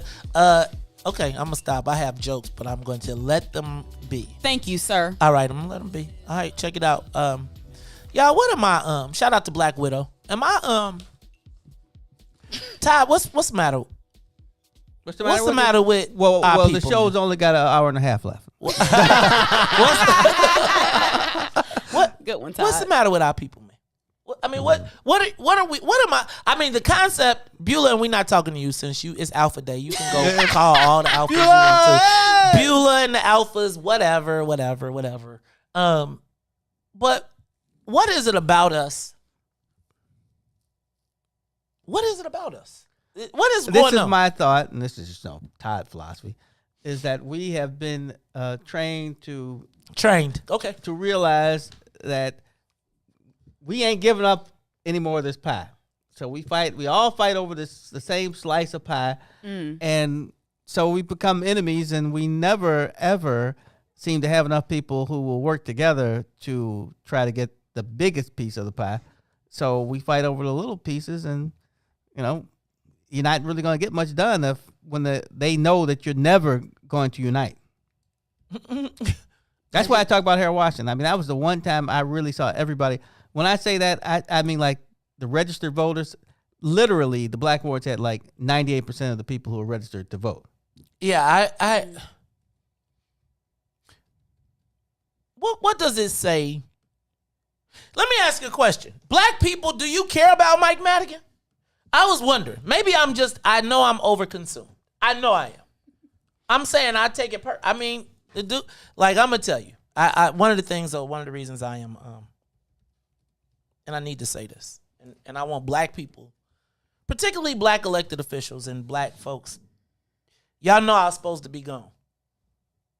They tried to take you out. They tried to take me out, right? They tried to make me disappear, and I would tell you that were it not for social media, they probably would have. They came after my family, personally. They attacked my wife. They threatened me. I have video of Fred Moody walking behind us in a Puerto Rican Day parade, literally threatening us, like telling us what he was going to do and what they were going to do to me, my family, my wife, and all of those different things. I think about all the black people that whenever they were in trouble, before, during, or after, that have come to me, and I've still been supportive, even though I watched them as they sat back and assumed that they were going to end me, right? I think about every time I say something, white folks be like, and black folks be like, they're going to get you. You got to be scared. Whoa. And I want y'all to tell y'all we still standing. And it's like, we cannot. Minister Farrakhan said this to me, and I will never, ever, ever forget it. He said, he said something about, let me say, I'll never forget it. Jesus wiped this, or Isaiah wiped the spittle. He said, use some spittle and wiped it off, put it on his eyes, and he could see. And he said, because everybody, when it was time to go to war, everybody saw trees representing forces that were insurmountable. You couldn't beat it. But I see men, and y'all got to see him as a man. Not as God, not as daddy, not as the master, but as a man. A man who, quite frankly, is at his weakest point ever. And it's almost like you watched when you got beat down as a kid. So you got to confront the bully in the room. I just need for y'all to understand, and maybe I'm going to tell you it's personal because they personally make, for these white boys to call my house, right? Just think about just a few weeks ago, they had their interns. I wonder were they the ComEd interns calling my sister, right? As we were talking about this, trying for threats and intimidation. And we've stood up. And it's like, it's that It's that picture of when all them black people are bent over and the checkerboard and all the white people are playing chess on their backs. And they say, if only they stood up. Mm-hmm. Like, y'all, it's embarrassing. There is nothing that black people have fought for harder than Mike Madigan. You think about, they shut down the government for 4 years because he said. Now, they was going to war. Black people have nothing to gain from the extended life of Speaker Madigan. Not black people as a whole. Is there a benefit for us, Todd, with Speaker Madigan? Can you demonstrate what it was? Why is it that we have to hold? What has he got that black people can't get? They talk about the map, like they can't draw a map without him. That's why you hire a cartographer. But the Black Caucus didn't even hire a photographer, a cartographer, because they have been so dependent on do you know who drew the map last time for black people? No. A Mexican. Victor Reyes drew the black map. Mexican-American. Mexican-Puerto Rican. Mexican-American, Puerto Rican. Puerto Rican, Mexican-American. And the thing was, his trade for black people keeping their space, keeping their number of districts, was to give the Latinos $100 million to build 10 new schools. Yeah, that's a lot of money. And then after they built the schools, 10 years later, which is coming around now, they've built a stronger power base to come eat the rest of your lunch. And we are, and here's what they're looking for the speaker to do. They're looking for him to draw a map that will rapidly decrease. They're not going to be over 50. They're going to be probably districts of just 50 or above that are going to be ultimately winnable or losable.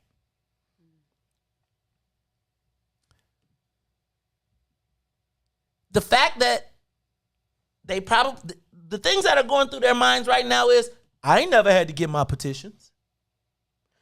I ain't never had to do a ballot challenge. I ain't never had to run a race.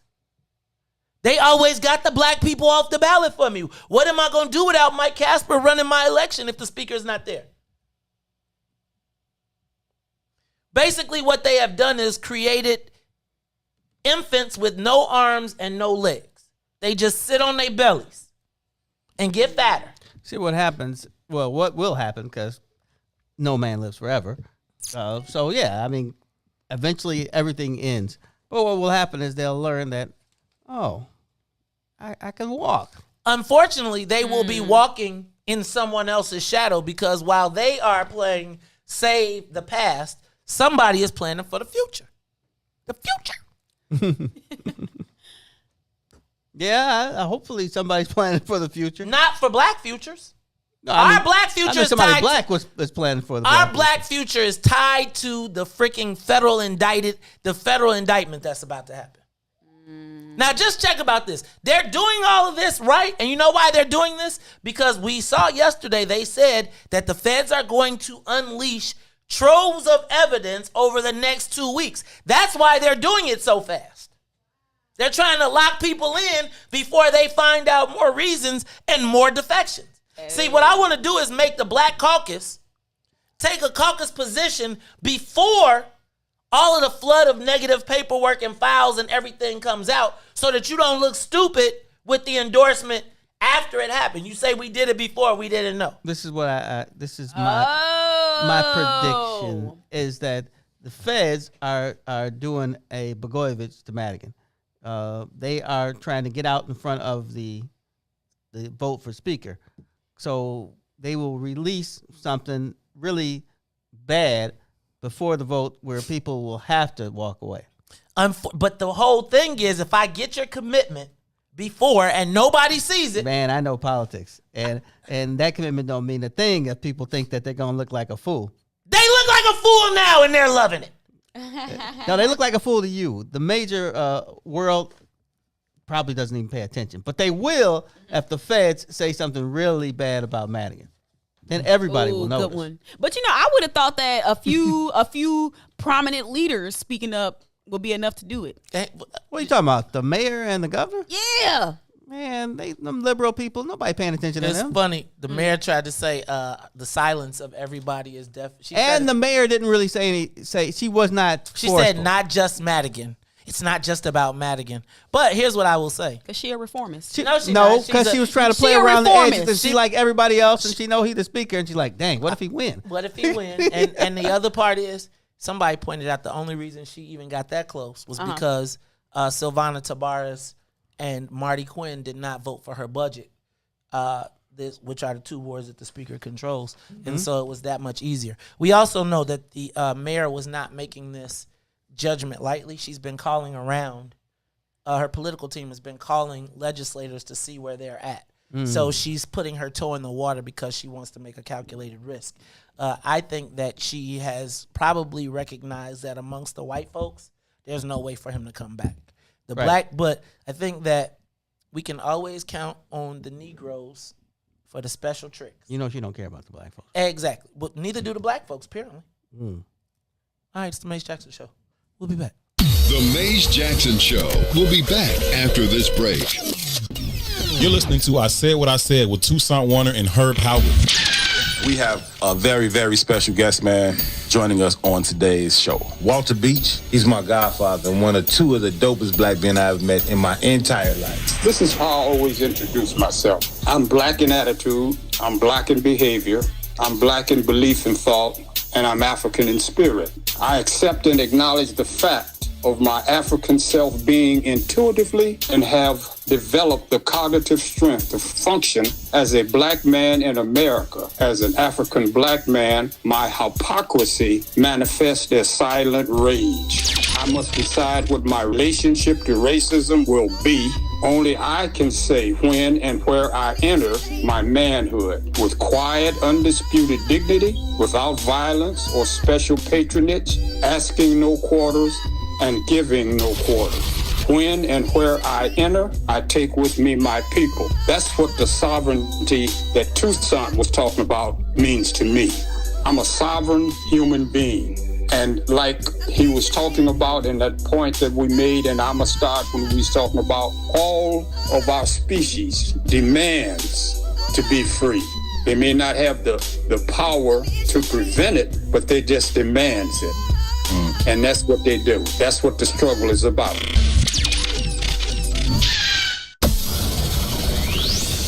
Shop at Black-owned and operated Solo Beauty, where you are appreciated and respected. Located at 8158 South Cottage Grove, Solo Beauty can supply all of your black hair care needs. Solo Beauty is open from 11 a.m. to 8 p.m., Tuesday through Saturday.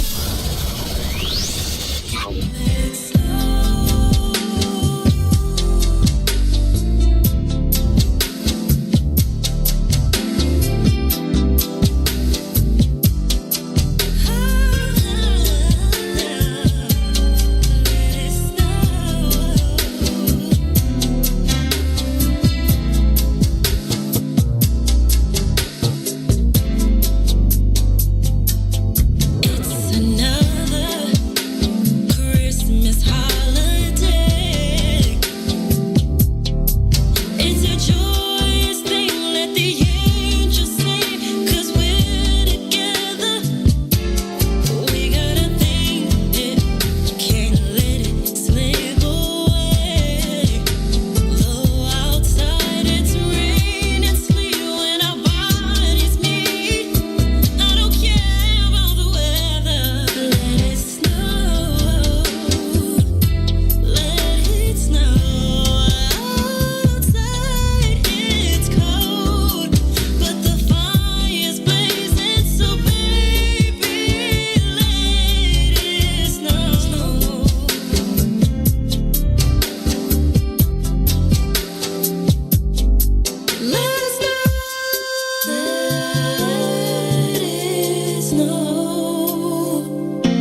listening to the Maze Jackson Show. The camera you received. The camera just started twerking. It was twerking. The camera was twerking. Check Twerk, that twerk, out. twerk, twerk, twerk. In case you did not know, that was an original, a remake of the version.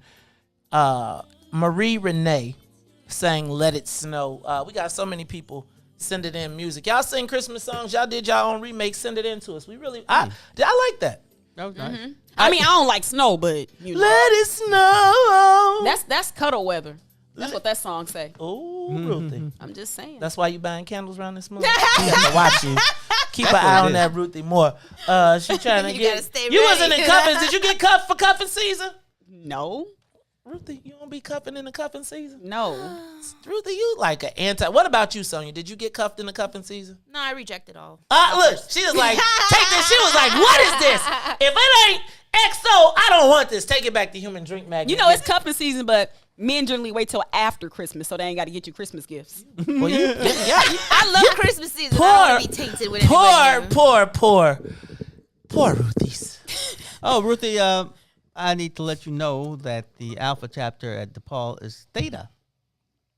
Don't nobody care about the Alpha chapter? You know what? Oh, Actually, no. Ruthie cares. It's not. It isn't? I thought it was Theta. I think Theta is University of Chicago, maybe. So Are we- DePaul, I don't think there is one in University of Chicago. DePaul and IIT is New Row.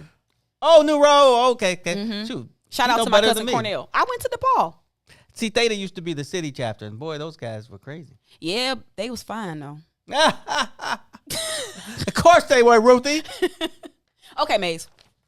Go ahead. May says he agrees with you. You know Maze is better get your- like, this the only day we talking all this alpha talk. I'm already trying to get all the already in. I'm not trying to talking like to let me- Beulah. Don't make me not talk to you too. I equally like all the fraternity. No, men. it's not. There's no. You can't be equal. We are the best. Wait, who is we? Yeah. The men of Phi Beta Sigma, of course. What do you mean? Who is we? Oh, okay. You see all these brands on my body? You see these 5 brands I got? Nope. Do I? All right, y'all. Lord have mercy. I'm gonna tell y'all what. I'm gonna tell y'all gonna be mad on. There's gonna be all type of step shows. Listen, all up in everybody this- gonna be happy except Tamiko. You start talking Greek stuff, boy. Tamiko, hit them comments up She quick. be like, you black Greek. Y'all You know, ain't all of doing them. nothing. Shout out to Brother Sadiq. Hey, y'all check out the Plant-Based African. You know what? We might have to move the Plant-Based African. You know, they might have to. We could put them in the gun spot maybe. Maybe they could go Tuesdays and Thursdays. Maybe we give them Tuesdays and Thursdays 1 to 3. I'll talk about it in a little bit. Yep. Shout Y'all out to Sister Africa. Hello, Sister Africa.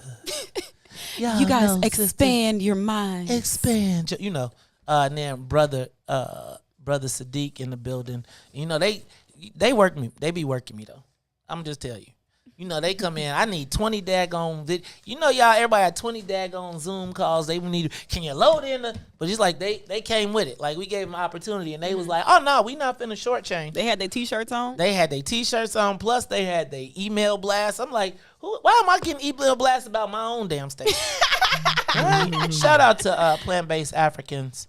You know, we might talk about that a little bit later. All right, so they come on today. From what time is it? From 12 to from today's Friday, so they're on from 1 to 3. 1 to 3. All right, so we'll see them today. We gotta get them the new logo too. Shout out, man. And if y'all don't come up in here with no shirts, it's gonna be a problem. Telling y'all what, morning show. Yeah, look, it's about to be a morning show toll. Like if the morning show ain't seeing it, it can't even come on air. I know that's if right. we ain't got now.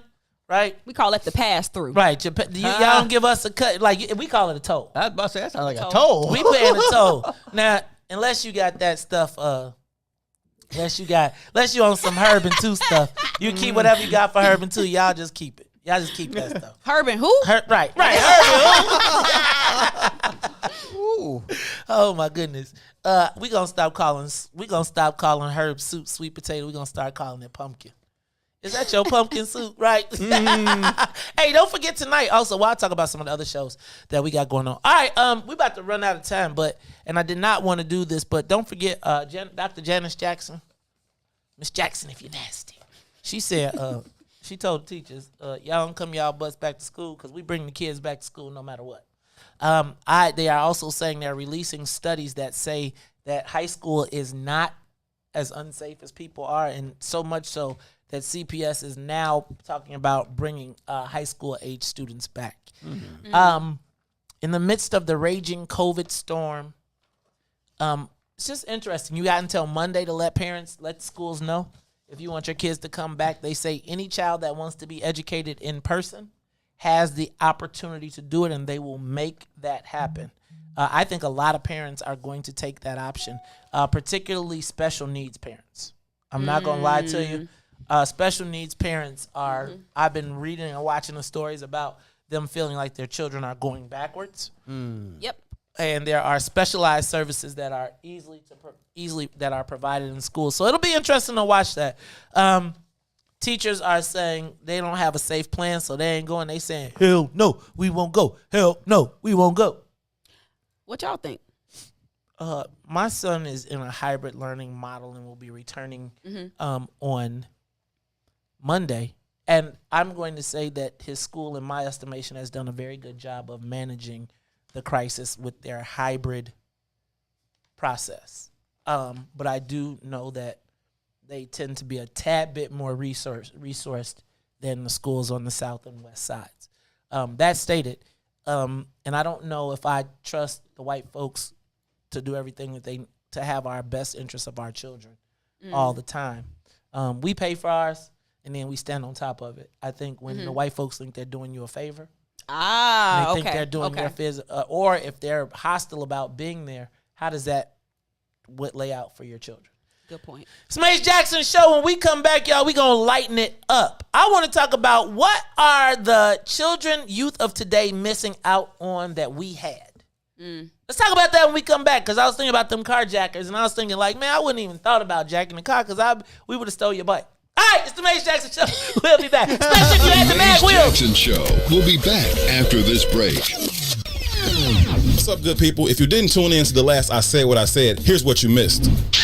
This legendary journalist, man, his list of accomplishments goes on and on. He's an author, a brother. He is someone that, for me, I've looked up to literally since I was about 11 or 12 years old. And this was really before I knew his name. I mean, I knew what Slam Magazine was. That's kind of what you did as a shorty. But I didn't even know that he wrote for it, right?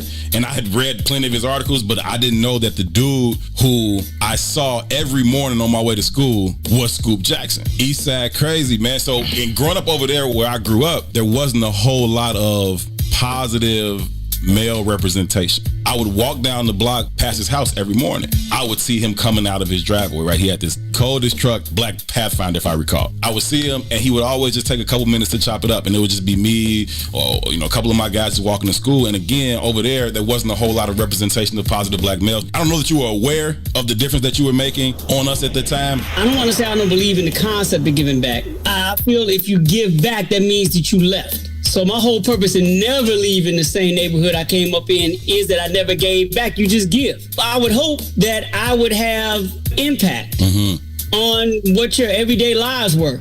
I could be the one dude in the neighborhood that stopped and spoke to you, which I think is really important. Yeah. Because young individuals in black neighborhoods, especially young men, get ignored very quickly. All the time. They get dismissed. Right. They get minimized. And the one thing, I still do it to this day.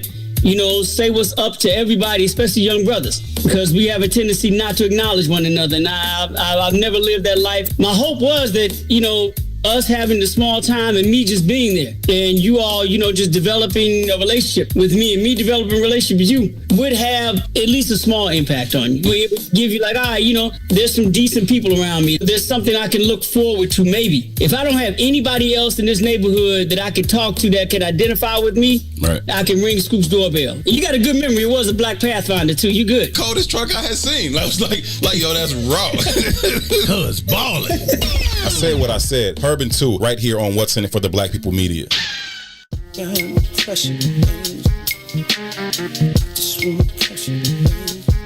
Yeah, man. Ideas, man. Ideas. You don't have to find me. I'm walking right behind you. It's so clear to see that you wanna be free. You don't have to find me. I'm walking right behind you. It's so clear to see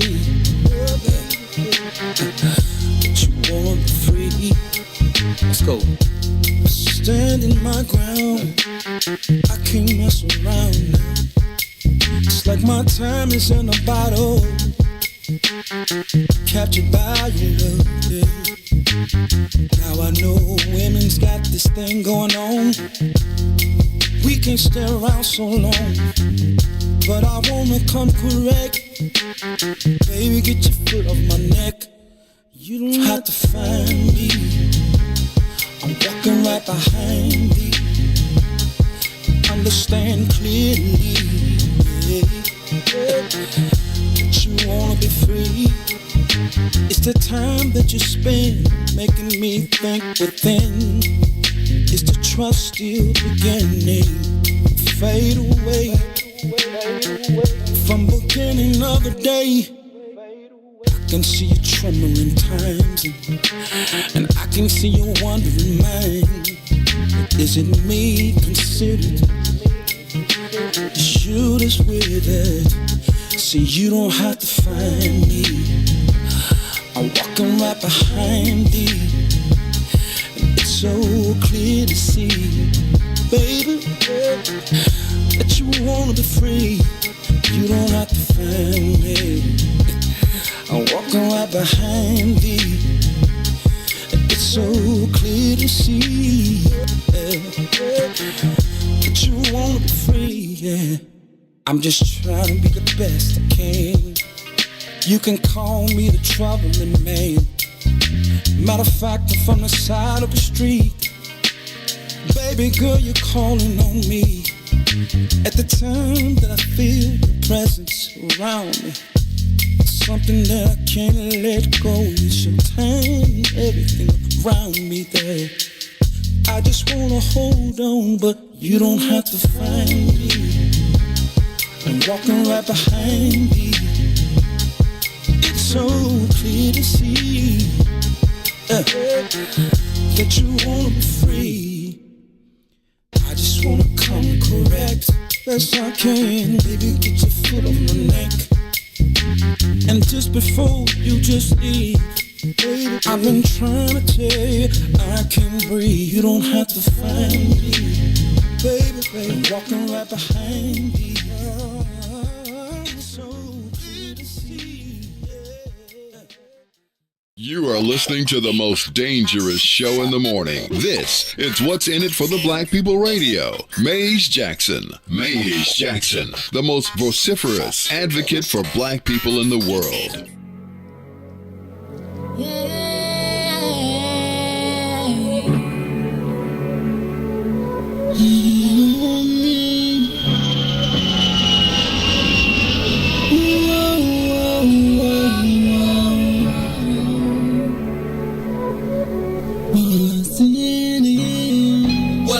For the black people, cause economically we are not equal. Waking up to lies, can't doze no more. I told y'all, yeah, this is a dangerous show. Don't go to church if you ain't trying to help us. Don't even try to be around and can't protect us. We see the lies, not other politicians. We need money and no symbolism. It's Maze, it's Sonia, and Ruthie, and Todd, explaining how we all come from God, giving us tools to beat the odds. If we're united, our movement gon' stop. If they ain't tryna help us, they ain't tryna do nothing. We gotta do something, we gotta stop running.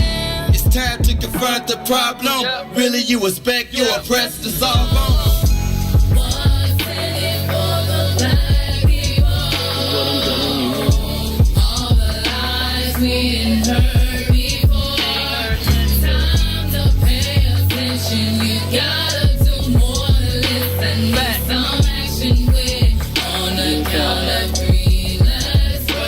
Wake up, Chicago. Wake up, world. It's your man, Maze Jackson. Got my co-host, Todd Stroger. And Ruthie Moore in the building. Plus, Sonia yeah. Escobar. Look at that. Ruthie, you got me down. You trying to do the Maze Jackson. All right, we going to have Ruthie do the Maze Jackson impression. Ruthie, take it away. Go ahead. Wake up, world. Mike Madigan, Mike Madigan, Mike Madigan. Carrie, baby, I love you. Oh, boy. That's pretty good, actually. Tennille, you the bomb. Oh, my goodness. That was funny. That was funny. Ruthie hitting on all cylinders. It's Friday. You know, we try to lighten it up a little bit on Friday. Shout out to everybody tuned in to us. What up to let's shout out to Marjorie Tatum. What up to Constance Foster? What's up with my cousin Erica Swain Farrell? Tell Brian, man, what's up, dog? I know, man, you got to stay on top of me. Shout out to everybody in the building. You know, I was thinking. Wait a minute, I gotta tell you something. Tell me something. Oh Lord. Manly D Scholarship and Love for All Mankind. But other than that, Todd on his A5A grind today. Vegan jackfruit tacos are coming to Sissy. Well, they're already here because it's Friday. It's Friday. That's Sissy's right. Tacos. I'm going over there today. Sissy's Taco Bar pop-up. That's right. So may stop by. Sissy Tacos. Oh, is that Teray? Teray, why don't you do this? Come on Street. around here. Keep going. Come on. All right. Today, December 4th, enjoy their jerk chicken, sriracha shrimp, and blackened salmon tacos. Now, is it salmon with an L? Well, and for Ruthie, salmon tacos. And don't forget to ask about their Rome walking taco. People love walking tacos. Sissy street corn. And their children's meal that comes with a special prize. Now, check this out. What? Do you smell that? You can't smell it over the air, but it looks like, who is this? The one and only Toure Muhammad delivering, actually, Sissy. Wait, I thought they opened up at 6 o'clock. What are we? Tacos everywhere. Is it Taco Friday? Look at Taco Friday. All right, what? Ooh, and we got, he brought the sour cream, little rice, and some jalapenos. In the bento box, baby. Oh, what? Is that a bento box? I don't know what that is. All right, now, y'all, let me tell y'all what. We got one of Chicago's, let me say this real quick. Doing it right, one of the marketing expert geniuses. If you did not see him on Minding Our Black Business, you need to go back and check this out. Brother Toure Muhammad, marketing genius, I learned a lot about him. Come over, I need you to stand like somewhere right and duck down just a little bit. Duck down just a little bit so they can see. All right, you got it. Right there, that's the camera right there. In the building with us is Brother Toure Muhammad. He is the marketing genius behind Sissy's Tacos. But I'm going to tell you. Are you trying to pledge him, making him like that? But Toure has been one of the pioneers in marketing, black marketing in Chicago. He did the... was it not Black Chicago? Taste of Black Chicago. Also, but the other thing is, this Black Friday thing, let me just tell you, I was so offended because Toure, Cassie, and the whole squad have been working on Black Friday for years, and then to see the city of Chicago hijack the moment without even including them was crazy. But Toure, doing it like for y'all real marketers out there, bring us the food in the morning. I'm telling you. And then I just had some gummies too. Oh, my cousin. And they warm.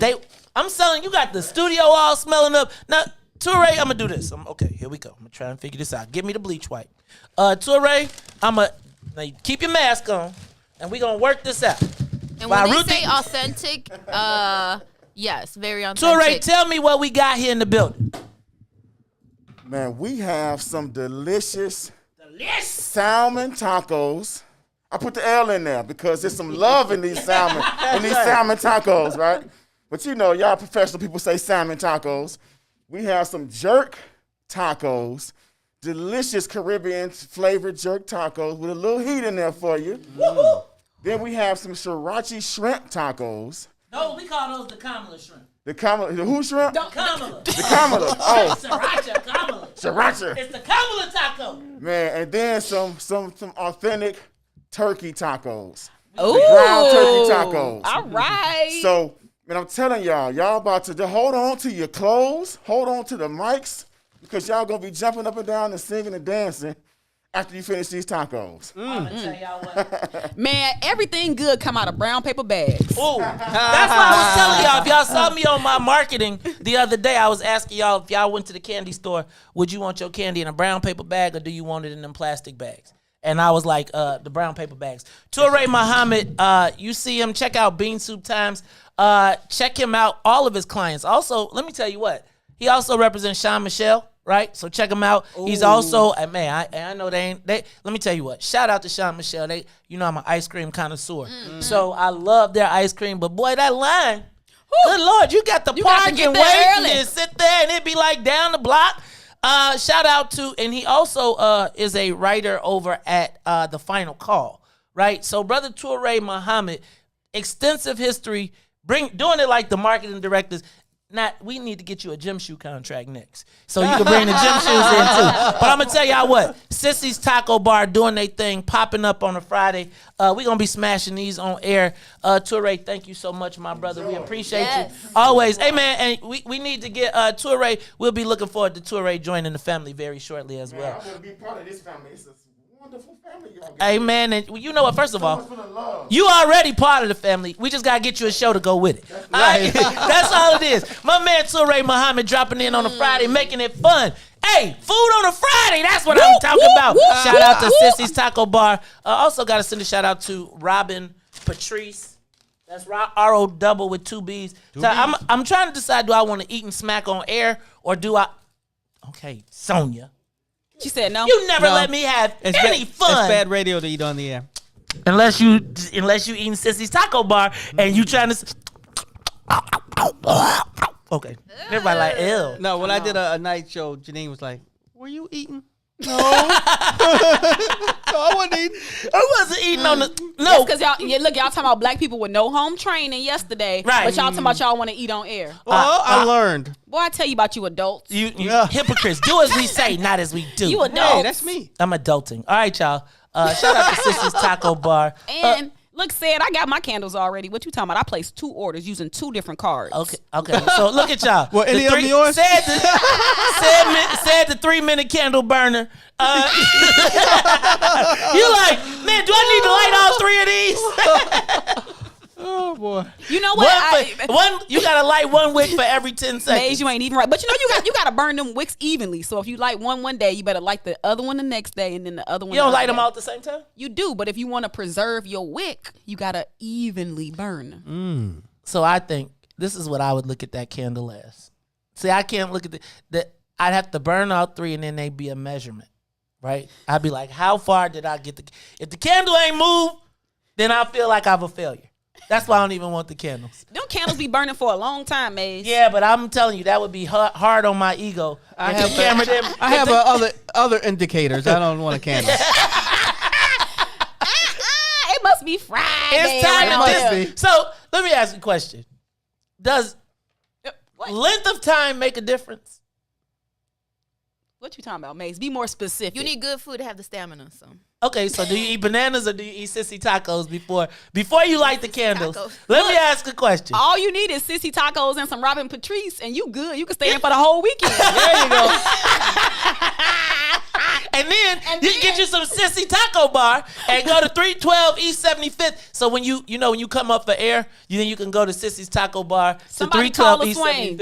75th. And hit the Swains up so they can get some. I got you. We can still call them though. You can still call the Swains up and say, hey, can I get some of that black people liquor? Look at Tamiko talking about some witchcraft. Hey, let me give a shout out to Constant Foster's. Her son Nicholas is up, and it's Nicholas's birthday. So what up, Nicholas? Happy birthday to ya. Happy birthday to ya. Happy birthday. Happy birthday to ya. All right, Nicholas. Hey, y'all, it's the Maze Jackson Show. We'll be back. It's fun on a Friday. The Maze Jackson Show will be back after this break. Shop at Black-owned and operated Solo Beauty, where you are appreciated and respected. Located at 8158 South Cottage Grove, Solo Beauty can supply all of your black hair care needs. Solo Beauty is open from 11 a.m. to 8 p.m., Tuesday through Saturday. Maze Jackson. If you could make up a social media holiday, what would it be? Randy said National Don't Let No One Put You Down Day. No one. What you gonna do? So when they say something crazy, you slap them? Be like May said. Remy said a Jukathon Day. Man, we about 60 years old. I be done had a heart. You gotta get your heart rate up. Okay, not that far. All right, Mario said my favorite one. My friends and I do what we call National Call Off from Work Day. As a business owner, I don't. You don't like that, yeah. I don't like that. Because I'm the boss of this family. We got Marcus Garvey Day from Remy too. Oh, Marcus Garvey Day. All right, what will we do on Marcus Garvey Day? Call off from work. I'm going to need you to go ahead and come in tomorrow. That would be great. Okay? Yeah, right. Every black holiday has something to do with calling off from work. You're cool. I'm out. How about National Join a Positive Black Organization Day? Because I don't want to be recruiting. I don't want to be recruiting and the brothers be like, thank you. Thank you. How about National Tell White People the Truth Day?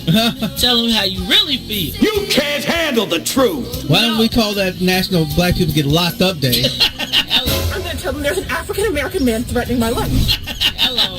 The most dangerous show in the morning. Introducing your trusted source for high-quality Black emojis, better known as Blackmoji. We believe Black is beautiful, and that beauty should be reflected in the digital market. Now there is an app that does just that, starting with Black Greek letter organizations.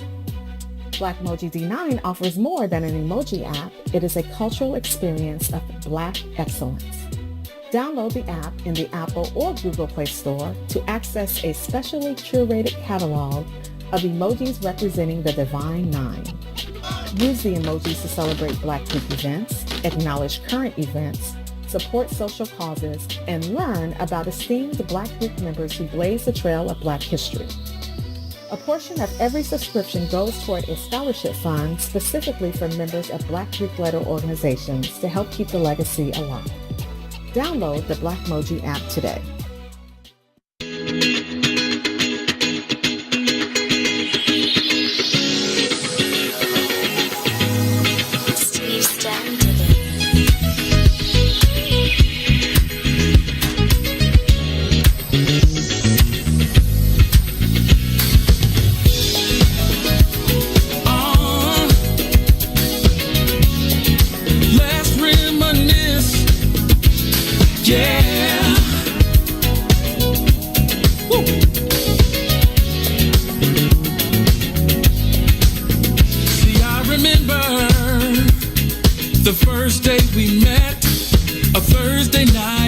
Club I'll never forget. Do you remember the words that I said? One night in my bed you'll never regret. And you, with your pretty brown eyes, I knew, baby, you would change my life. And you opened up my eyes to see I'm excited for our future, but I love our history. Let's throw back to the day that we first met. Let's throw back, I never will forget. Let's throw back to when we fell in love. Let's throw back, babe, I wanna throw back, babe. Is it just me? Don't you miss those nights sexing on the beach, playing Isley Brothers in between the sheets? And now we're taking flights from London to Belize, and we're popping bottles, endless shopping sprees. Still sexy as can be. I knew you're still the only one for me. Yeah, I'm feeling lucky as can be. I'm excited for our future, but I love our history. Let's throw back, I really wanna know. Let's throw back, let's go back. Let's throw back, let's go. I wanna throw back.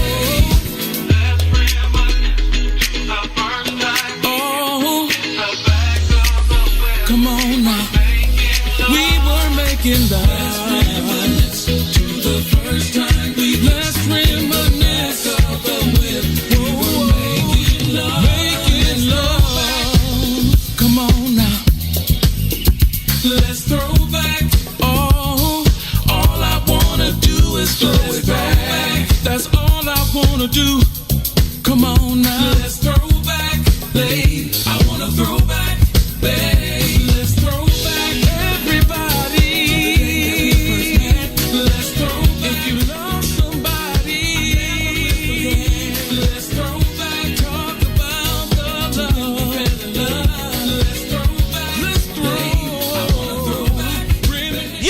listening to the Maze Jackson Show. I'm your host, Maze Jackson. I got to tell y'all, I love that song.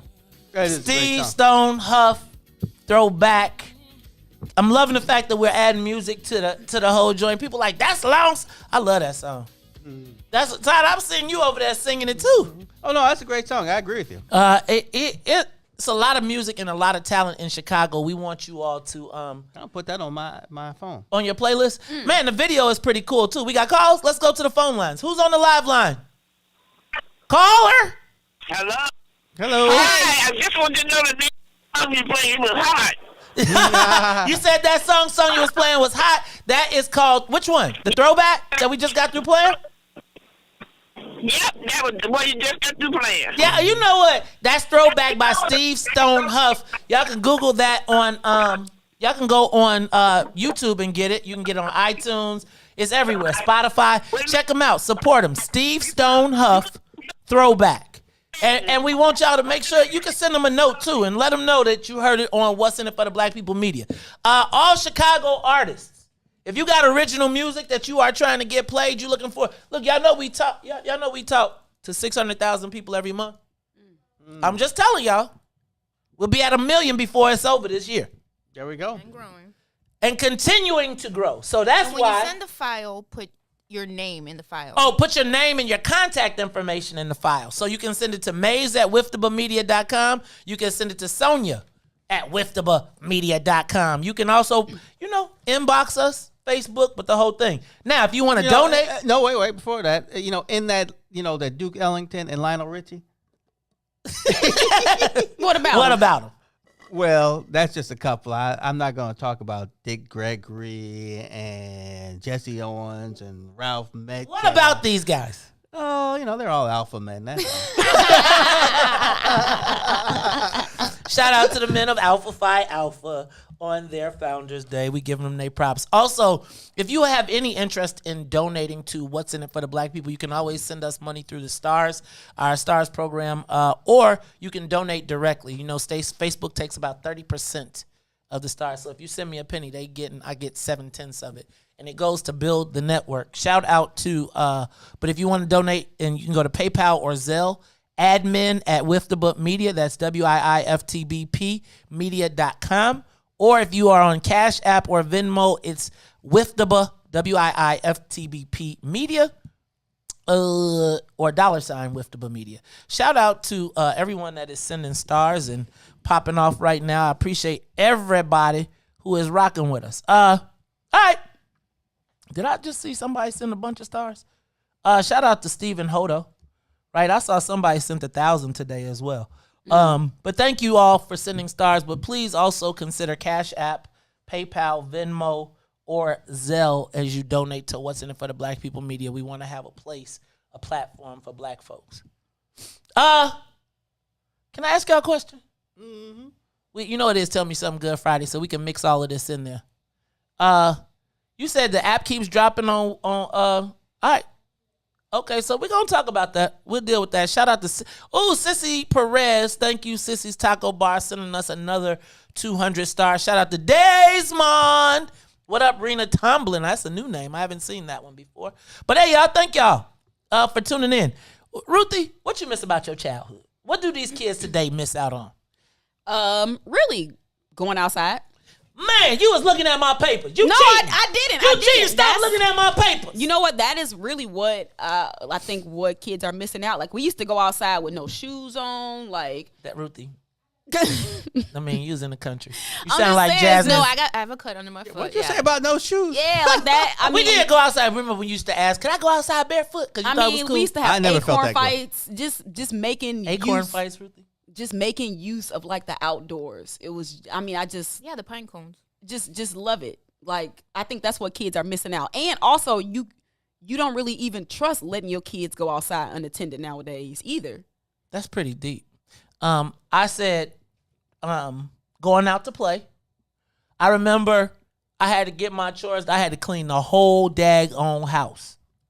Clean the big bathroom, the little bathroom, sweep outside, vacuum, wash all the dishes, dry them all, sweep the back room. And once I got all of that done and clean up all the leaves and the sticks from the weeping willow tree, right, then I could go outside. And when you went outside, you could be anywhere in the whole village of Bolingbrook.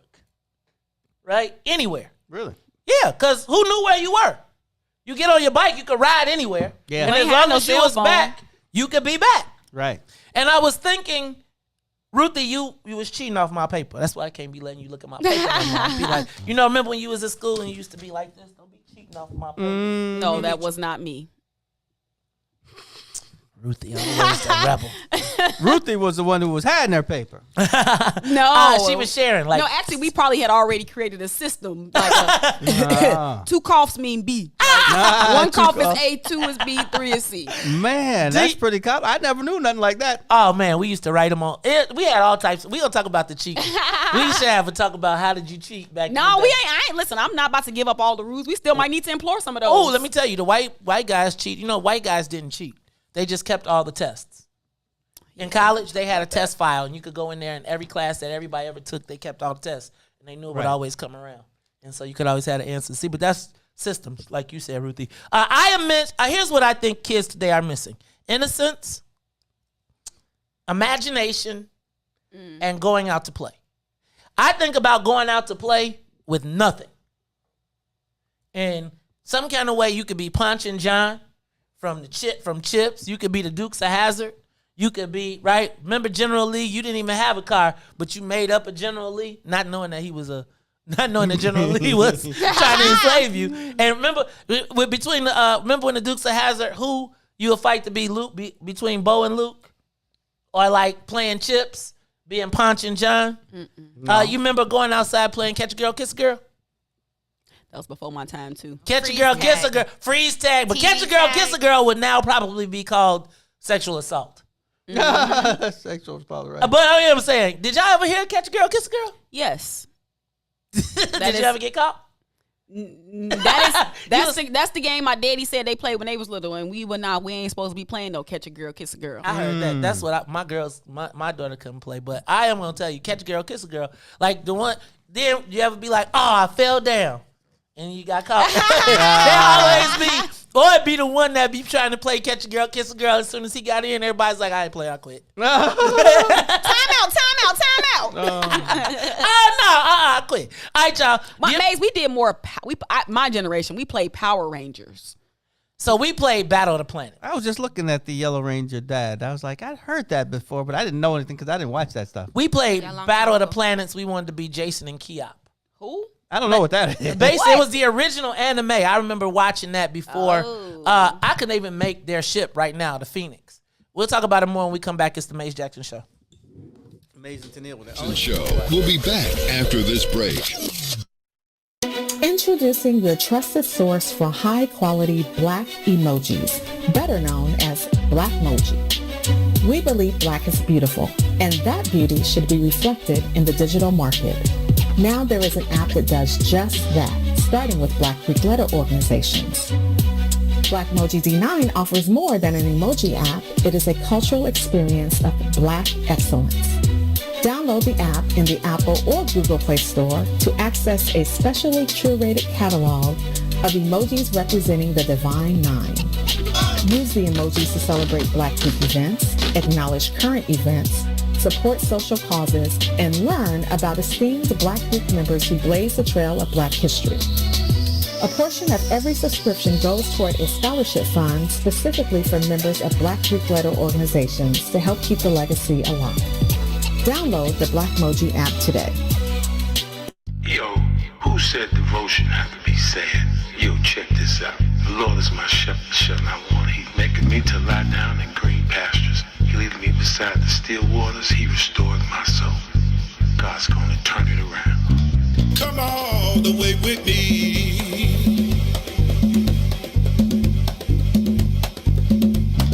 Don't leave me now.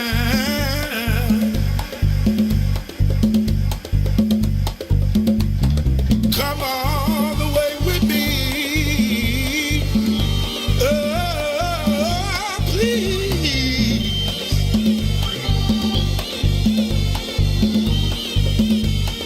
Please.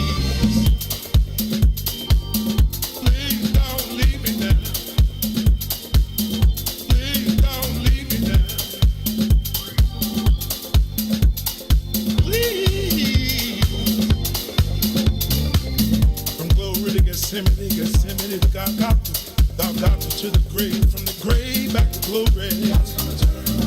Glory to Gethsemane, Gethsemane, to Golgotha, Golgotha to the grave, from the grave back to glory. Glory to Gethsemane, Gethsemane, to Golgotha, Golgotha to the grave, from the grave. Glory to Gethsemane, Gethsemane, to Golgotha, Golgotha to the grave, from the grave back to glory. Oh yeah, oh yeah, oh yeah. Come all the way with me. Don't leave me now. Come all the way with me. Oh, please.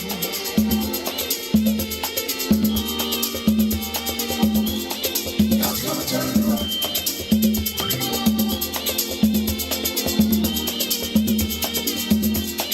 God's gonna turn it around.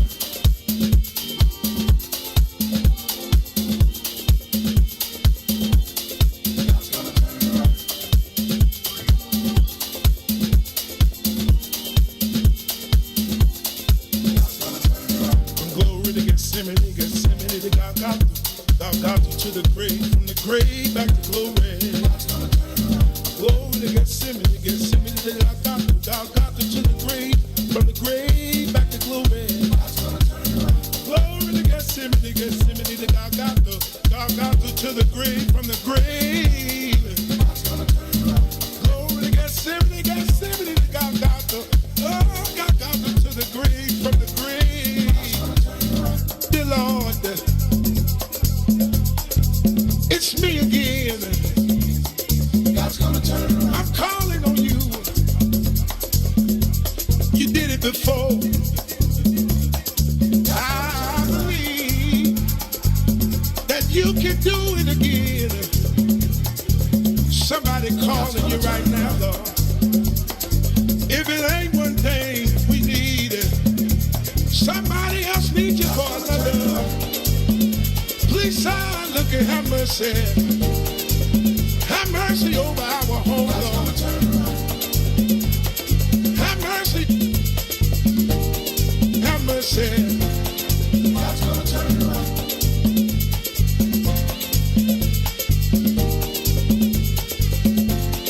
God's gonna turn it around.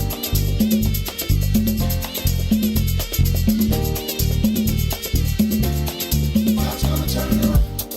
Listening to the Maze Jackson Show. I'm your host, Maze Jackson. God is going to turn it around. It's holiday season. It's also Tell Me Something Good Friday. For my Tell Me Something Good Friday, just before we get started, y'all see, we was talking about things kids miss out. We're going to talk about that as part of our Tell Me Something Good. Y'all give us a call, 872-259-7474. If you remember, does anybody remember Battle of the Planets? No. Battle of the Planets with Jason and Keop and all the, but this was their plane. It was the Phoenix. And it was like a jet. Plane. And then it turned into, when they changed, they turned into fire. See? And then they could take the ship out. Did y'all make paper airplanes when you were a kid? Yeah, and I cootie was saying catchers. my dad did. Cootie catchers. You know the little thing like. Oh, where you go. You had to pick a number. And Pick a then- number. That's called cootie catcher? No. Oh, Sonia just made one. Well, she tried. I got to remember it, I don't but know you that fold it and you fold it and you go. I'll show y'all. All right. So what do kids miss out today? They miss Nate Archibald. They miss Roland Burris. He's back to this alpha stuff again. Oh, I was gonna say that was cartoons. I thought Roland Burris was. Oh my God! Do y'all remember? Okay, so which one did you do? Did you do bubblegum in the dish? How many pieces do? Or did you do? Oh no, that sounds familiar, but I don't remember. You remember when you tried to determine who was gonna be it? Oh, bubblegum in the dish. How many pieces do? And then when it was gonna land on you, then you'd be like, how many? It'd be bubblegum in the dish. How many pieces? Then you start breaking it down by salads. No, Maze. It's how many pieces do you wish my mama said? And then you keep extending it. Right. Extending it until it didn't land on your foot. Pitching quarters. Huh? Pitching quarters. Damn, Sonia played for money. Yeah, she quarters. Quarters. Pitching pennies. Man, I wasn't really a good penny pincher. Penny pitcher. Pitcher, yeah. But I was. Did you ever shoot dice? God, no. I didn't want to get stabbed. I used to shoot, man. We used to shoot dice. Y'all all the play time. for fun or for money? It wasn't no fun Money. if it wasn't no money. I had to get the hot chips. Man. And the pop. Hey, Ruthie, you must not know that Maze had a conch. So, yeah, he was pitching. Yeah, what? Shooting dice, a conch. Oh, I did have I was like, a butter, okay? All right, let me ask y'all a question, though. What are kids missing out on? Give us a call. 872-259-7474. I want to know, did anybody else watch Prince Planet? Or was I the only person that ever saw What that? channel No, you're was the that only on? person watched Channel 11 after Sesame Street and Mr. Rogers. Though. No, it was like a Channel 44, Channel 60 type of And thing. the only planet we watched was Captain Planet. Oh, we didn't have I don't Captain remember that. Planet. Trying to teach us about the environment. Nah, I never No, watched we that. didn't watch anything we about it, no. we That's Zoom. because I feel like y'all I ain't had. learning nothing Y'all like remember that. Zoom? Yes, come on and Zoom, Zoom, come Zoom, on Zoom, and Zoom. Zoom. What about Electric Company? The electric company. You know, it was a little too staticky looking. I didn't like Electric Company. Do y'all remember? It's the Gray Space Coaster. Come on board for the Gray Space Coaster. We'll explore. Come and ride a fantasy to a Maze, place nah. where fancy. I think I was too old for that. Maze, no. Zoobly zoo. Oh, now, Girl, that's zippity. does anybody remember Giggle Snort Hotel? Oh my goodness. No. What is that? Man, Giggle Snort Hotel was a scary Sunday morning show. That was too much for Sunday morning. Do you remember what was the one where the people where they had the dinosaurs and it was they was like the dinosaurs was outside the cave on Saturday mornings? And it like Land of the Lost? Yes. I remember. But the original Land of the Lost was scary as a kid. It was. It was scary as a kid. They made it into a movie. Land of the Lost. Yeah, and they looked like the cavemen people came. Oh, that was scary. Mm-hmm. I remember that. Magic School Bus, I didn't watch that. You missing out. But kids, I feel I they're watched a little of missing with my kids. pretend. Play pretend. Yeah, that's what I'm saying. Their imagination. It's like if they. I feel like the kids today, even like when you play these video games, they're so real, right? Like I remember the arcade and you just had wooka wooka wooka wooka Pac-Man. I was thinking, what would if I brought a Pac-Man game, would y'all even play? No. I actually like Pac-Man. I can appreciate the simplicity of old school video games just as a video gamer. She said the simplicity. The original You know, I still ain't think it's like two buttons. That's it. Like I look at the new the joystick with two buttons, a switch, and a man. I'd be like, this is too much. Yeah, but even the buttons, like they have like different pressability. You press it hard or you press it long. So even the buttons have button presses. Yeah, that's too much. That's why you just gotta go Gallagher. Pew, pew, left, right, pew, pew, pew. That's it. Yeah, y'all that was my remember? game. Now did y'all? Okay. What was your favorite? I think freeze tag might have been my favorite game. Why? I don't know. The adrenaline of getting chased. Well, that was it. That was it. Freeze tag, you had to get chased too. Yeah, but freeze tag, it was like something about freeze tag. You froze, and if you could get everybody standing around froze, and then somebody like got to run around and tag you. Oh yeah. Do you remember when y'all said? We played it. That was really a cool game. I did. Everybody remember this? Not it. Like all somebody would come outside. Like everybody be standing around. It would just everybody be standing around. It'd be a whole group of boys and girls or whatever, and then somebody be like, "Not it." Then they'd be like, "Not it, not it, not it." You it. Yep. You it. And then he'd be like, "I got you." Then he'll tell you, "I don't want to be it," and then you be running around, be it. Y'all ever play Booger Man? No. Y'all ain't never have like the kid that had the boogers or something, and it was like, or the doodoo, like you doodoo man. You remember? We played Hill Deal at St. Felicitas. That was fun. What is Hill Deal? Did you ever play King of the Mountain? Yeah, we played King of the Mountain before. I think you know what I missed that Ruthie was talking about the other day? What that? Kickball. I only play kickball. We are doing with the Bermuda kickball when the world opened back up. White people, but I only learned. Did black people play that's younger kickball? than me. Not at my age. We didn't play kickball. I don't think black people played kickball. I mean, we Like played I think in that was gym. a suburb, right? But nobody had a kickball ball outside of gym. Maze. Okay, that's why you play with a basketball. Or a You play with a volleyball. You soccer play with one of them little dollar balls from the dollar you store. take the air out a little bit, make it a little heavier. Kickball was easy for us because you didn't need a lot of equipment. All you needed was one ball. I love kickball. You know what else I like though? Did y'all ever play tetherball? Yes. I love tetherball. I'm too short though, so once it get to a certain point, that you got the me. tetherball. Yeah, you know what? out. The tetherball, like what you get with the tetherball is when you can get the perfect and it's like you can make it swing high on the other guy's See, side I of the didn't even line. know what tetherball. I mean, I knew it existed. I've seen it, but I didn't know what. That was a white guy game. How do you win? How do you play? It was a good technique. Oh yeah. Did you play Strikeout? I like Strikeout. Oh yeah, we play My strikeout favorite all though, the time. Piggy 1. Yeah, Piggy 3. You picked, man. I used to like that. All right, man. I think kids today though are missing out. You know, I feel like I hate that. You know what else they miss? You know what else they're missing out on? Lies. What? Lies. Like LIES? They can track their phone now. Well, I mean, I'm saying the kids are missing out on lies because, you know, like when you ask your parents where do babies come from, okay, you be like the stork. Okay. My son be like, that ain't what Google say. That is not what Google say. Let me ask you another question. What do kids have today that you wish you had when you were a kid? I'm gonna tell you though, I don't. Friends. My friends. my kids didn't have any. Todd. There were no kids in the neighborhood to play with. Oh, Todd. There were some kids that are still there across the street, but they're young. You have friends now. You got friends now. You got fraternity brothers. No, they have to be your friends. I had plenty. I'm talking about my kids. Oh, yeah. I can't imagine. Ooh, 16-inch softball, dope. Yeah. I do think that, and I think that they're antisocial, sort of. But they're more connected than ever. It's so crazy to me. Yeah, but it's almost like they are connected but disconnected because they don't know what to do with each other when they're in the room together. When they're like, they look at their world through this lens of the phone, and they can Instead connect. of the awkwardness, they can pick up the phone of talking to each other. Right. They can pick up the phone. Or video chat or not look at each other, etc. Yeah. And I think about remember when you were a kid, when we were kids, and your parents would go somewhere and it'd be a new group of kids and you'd have to kind of figure out where you fit in that pecking order and play and and all of that thing. And now it's like you can bring a kid and y'all can go to the thing and the kid will look at the phone and he could just zone out of the room he's in and be in his phone. So he's not necessarily forced. No, really. But you know what? I'm not, I tell you no lie, Maze. I am with my nieces and my nephew. I'm very cautious about them playing with kids I don't know. Because of catch a girl, kiss a girl. So you got to be careful, or you got to watch your kids around other kids. I agree with that. I think, though, that I do think that first of all, I think a lot of stuff happened that probably we didn't know about, etc. So I agree with that.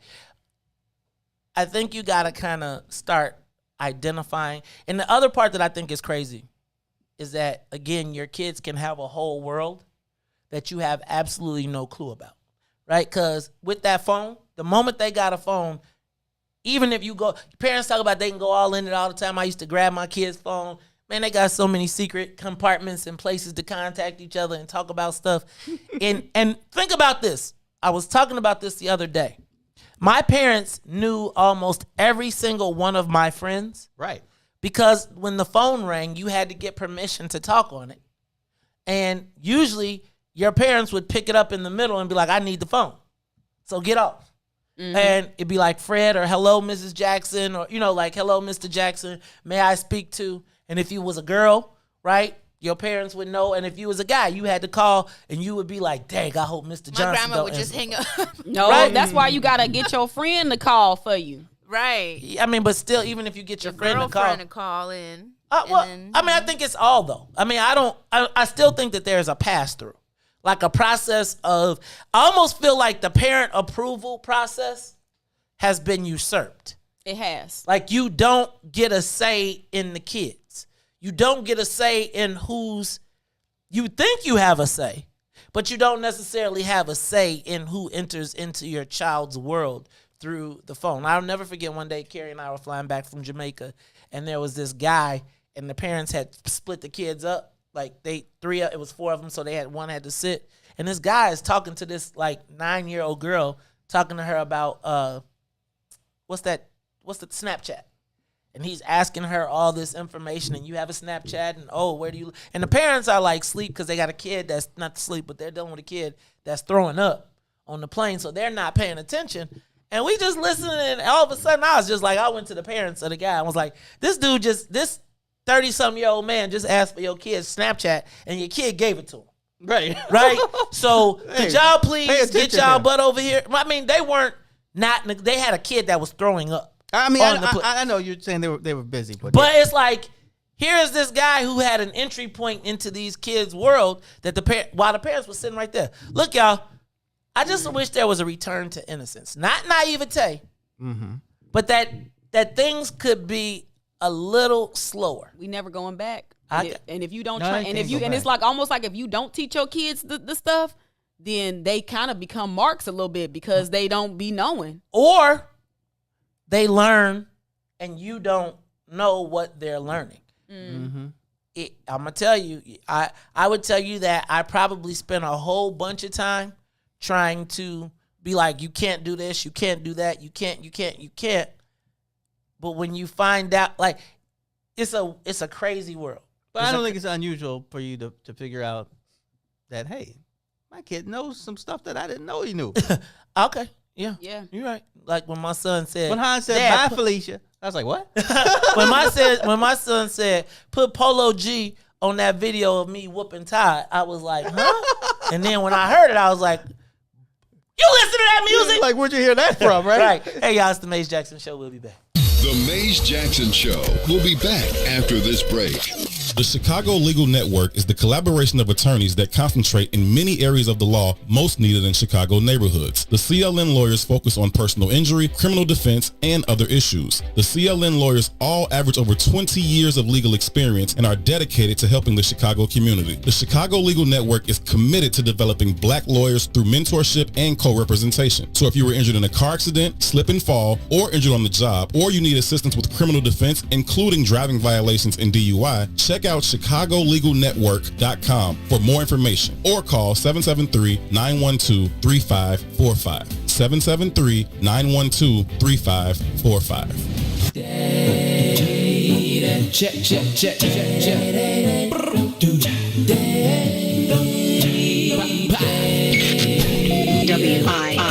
WIFTDPM. Oh, please, don't you rock my. Don't want my boat to be right. Oh, please, don't you rock my boat. Oh, no, 'cause I don't want my boat to be right. I'm telling you just, I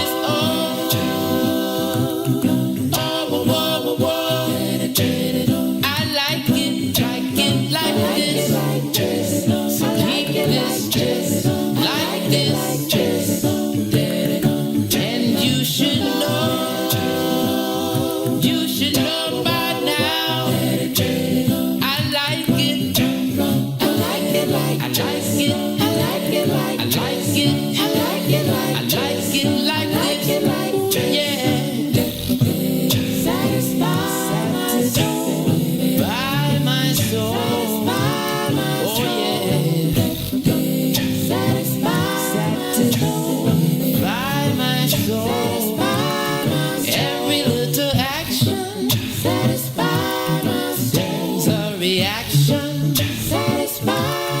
Oh, can't you see what you've done for me? Oh yeah, I'm happy inside all of the time.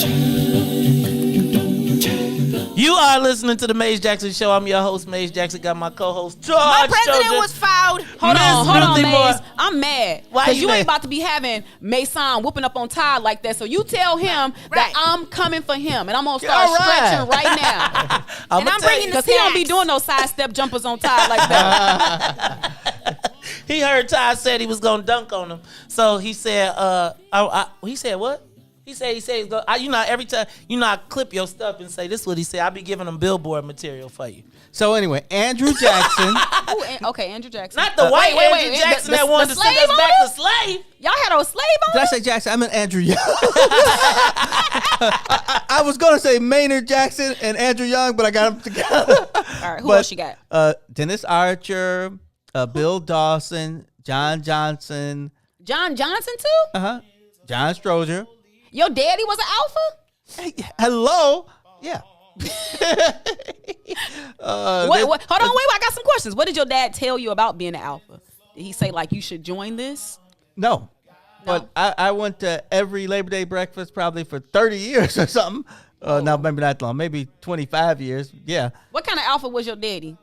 Like was he like an old school type of alpha, like, or was he like strolling and No, he yelling wasn't. out "A-Fight"? Like what was he doing? He was more reserved. Did he play that Okay. now? But I mean, did he pledge undergrad or grad?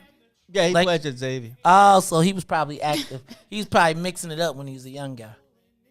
Was he Probably. in the mix? He went to conventions and stuff. you Yeah, know, yeah. Before I was born, all that kind of stuff. Do they honor him within Alpha?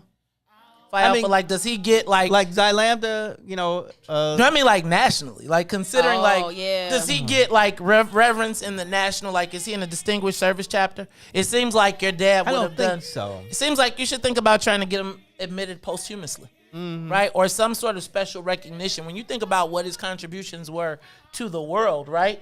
I mean, you think about John Stroger Hospital and how many lives went through that place. Right. That's And how true. many lives he was responsible for saving. I think you should think about trying to, you got your frat brothers, all y'all alphas, y'all, all that brain trust in here, and y'all even think to honor y'all kingpin. So at Xavier, when my dad was there, so Xavier. So my dad, Dr. Francis was the president of Xavier for 47 years, and Dutch Morial, you know who Dutch Morial was, the mayor of New Orleans. They all were there together. And just think, that's a pretty dope story. Todd, we still ain't got Carrie on the board, though. What's up, man? You tripping? You didn't send me her resume. Stop fronting. Todd got 2 out of 5 for her. All right, y'all. This is the Maze Jackson Show. We about to wrap this thing up for the weekend. Don't forget tonight at 9 o'clock, Go Ladies. Next week, 8 o'clock, we got Chris the Critic, and then Go Ladies. Sonia looking like, what you mean? We got more show. Look. Nope. You the pro. I gotta tell Sonia's still the boss. You better stop front. Sonia the boss. Don't be acting. Look, I don't care what nobody say. That's what I said. Don't shush me around these parts. I'm chief. You the chief? I'm chief. Oh, like okay, not like Chief Keef, but like no, not like chief. Like chief. Wait, we gotta tell something good before we go though. Okay. I'm excited about what's in it for the Black People Media. We got expanded show coming. We've also finished up as a little bit later on the day. We got the road coming, so it'll mean that our podcast studio will be ready. If you are looking to do a podcast, but you don't have a place to do it, you don't know how to do it, you don't know how to get started, come on down to what's in it for the Black People Media, and we can get you on your way. So that's my Tell Me Something Good. Ruthie Moore, what's your Tell Me Something Good? You got your damn candles? Yes, I placed my candle order. So I'm really excited about that. And I've been waiting all year for it. And my something good is just reading the comments today. Y'all some old school people up in here. Y'all making me feel like I'm old. You ain't old. You ain't even close even to know old. though. Man, my back be hurting now sometimes when I wake up. Oh my Them goodness. damn candles. All right. Hey, that's 30 seconds. That's 30 seconds longer on them candles. Hey, Sam. Let me move this back into family. We are going to put the Christmas tree up. You know what? They said that, speaking of Christmas trees, they say that there is a shortage of live Christmas trees. So ours will be plastic. Don't worry. I think I might have to go get a Christmas tree with the wifey this weekend, as well as Ours is going to be silver. Oh my God. Okay, Is this I'm what, lying about that. It's going to be great. And then It's gonna be black and old gold. Yeah, I think I may have to sneak. I'm gonna have to buy my granddaughter a tree, and just her mom is just gonna have to be mad that it's. Then we got a full size tree. No, I'm gonna buy like a baby tree. Would be the first time grandparents did stuff that their kids didn't want. That's what you're supposed to do. Then I'm okay. So that's what I think I'm gonna do. Wait, Sonia, something good, real quick. Something good. That lemonade. No. My daughter was acknowledged for good grades, honor roll. You made the honor roll? Oh, my daughter, yeah. Oh, shout She was, out to acknowledged Bella on the dag on honor roll. All right, y'all. Looks like it's about time for us to wrap this show up. So we got to get up out of here. Todd, we got your... Yeah, one more time for Todd. It's the Alphas, whatever. You know. It's the Founders Day. Shout out to all the men of Alpha Phi Alpha who will be celebrating via Zoom today. Because won't be no get-togethers. Don't let us find y'all on the internet. I didn't say Willie Brown, did I? Who? Look, man, didn't he? Oh, Kamala's boyfriend. Hey, y'all. Look, it is the Mace Jackson Show. So for Sonia Escobar, for Ruthie Moore, for Todd Stroger, I am the host of the Mace Jackson Show, asking every single day, what's in it for the black people? And if you don't like it, you can still tell them. Mace said, hey, stay tuned. Book of Dawn with Dawn Boatman in the building. And we'll be welcoming back Book of Dawn, Dawn Millhouse on Monday. We'll be back. Peace.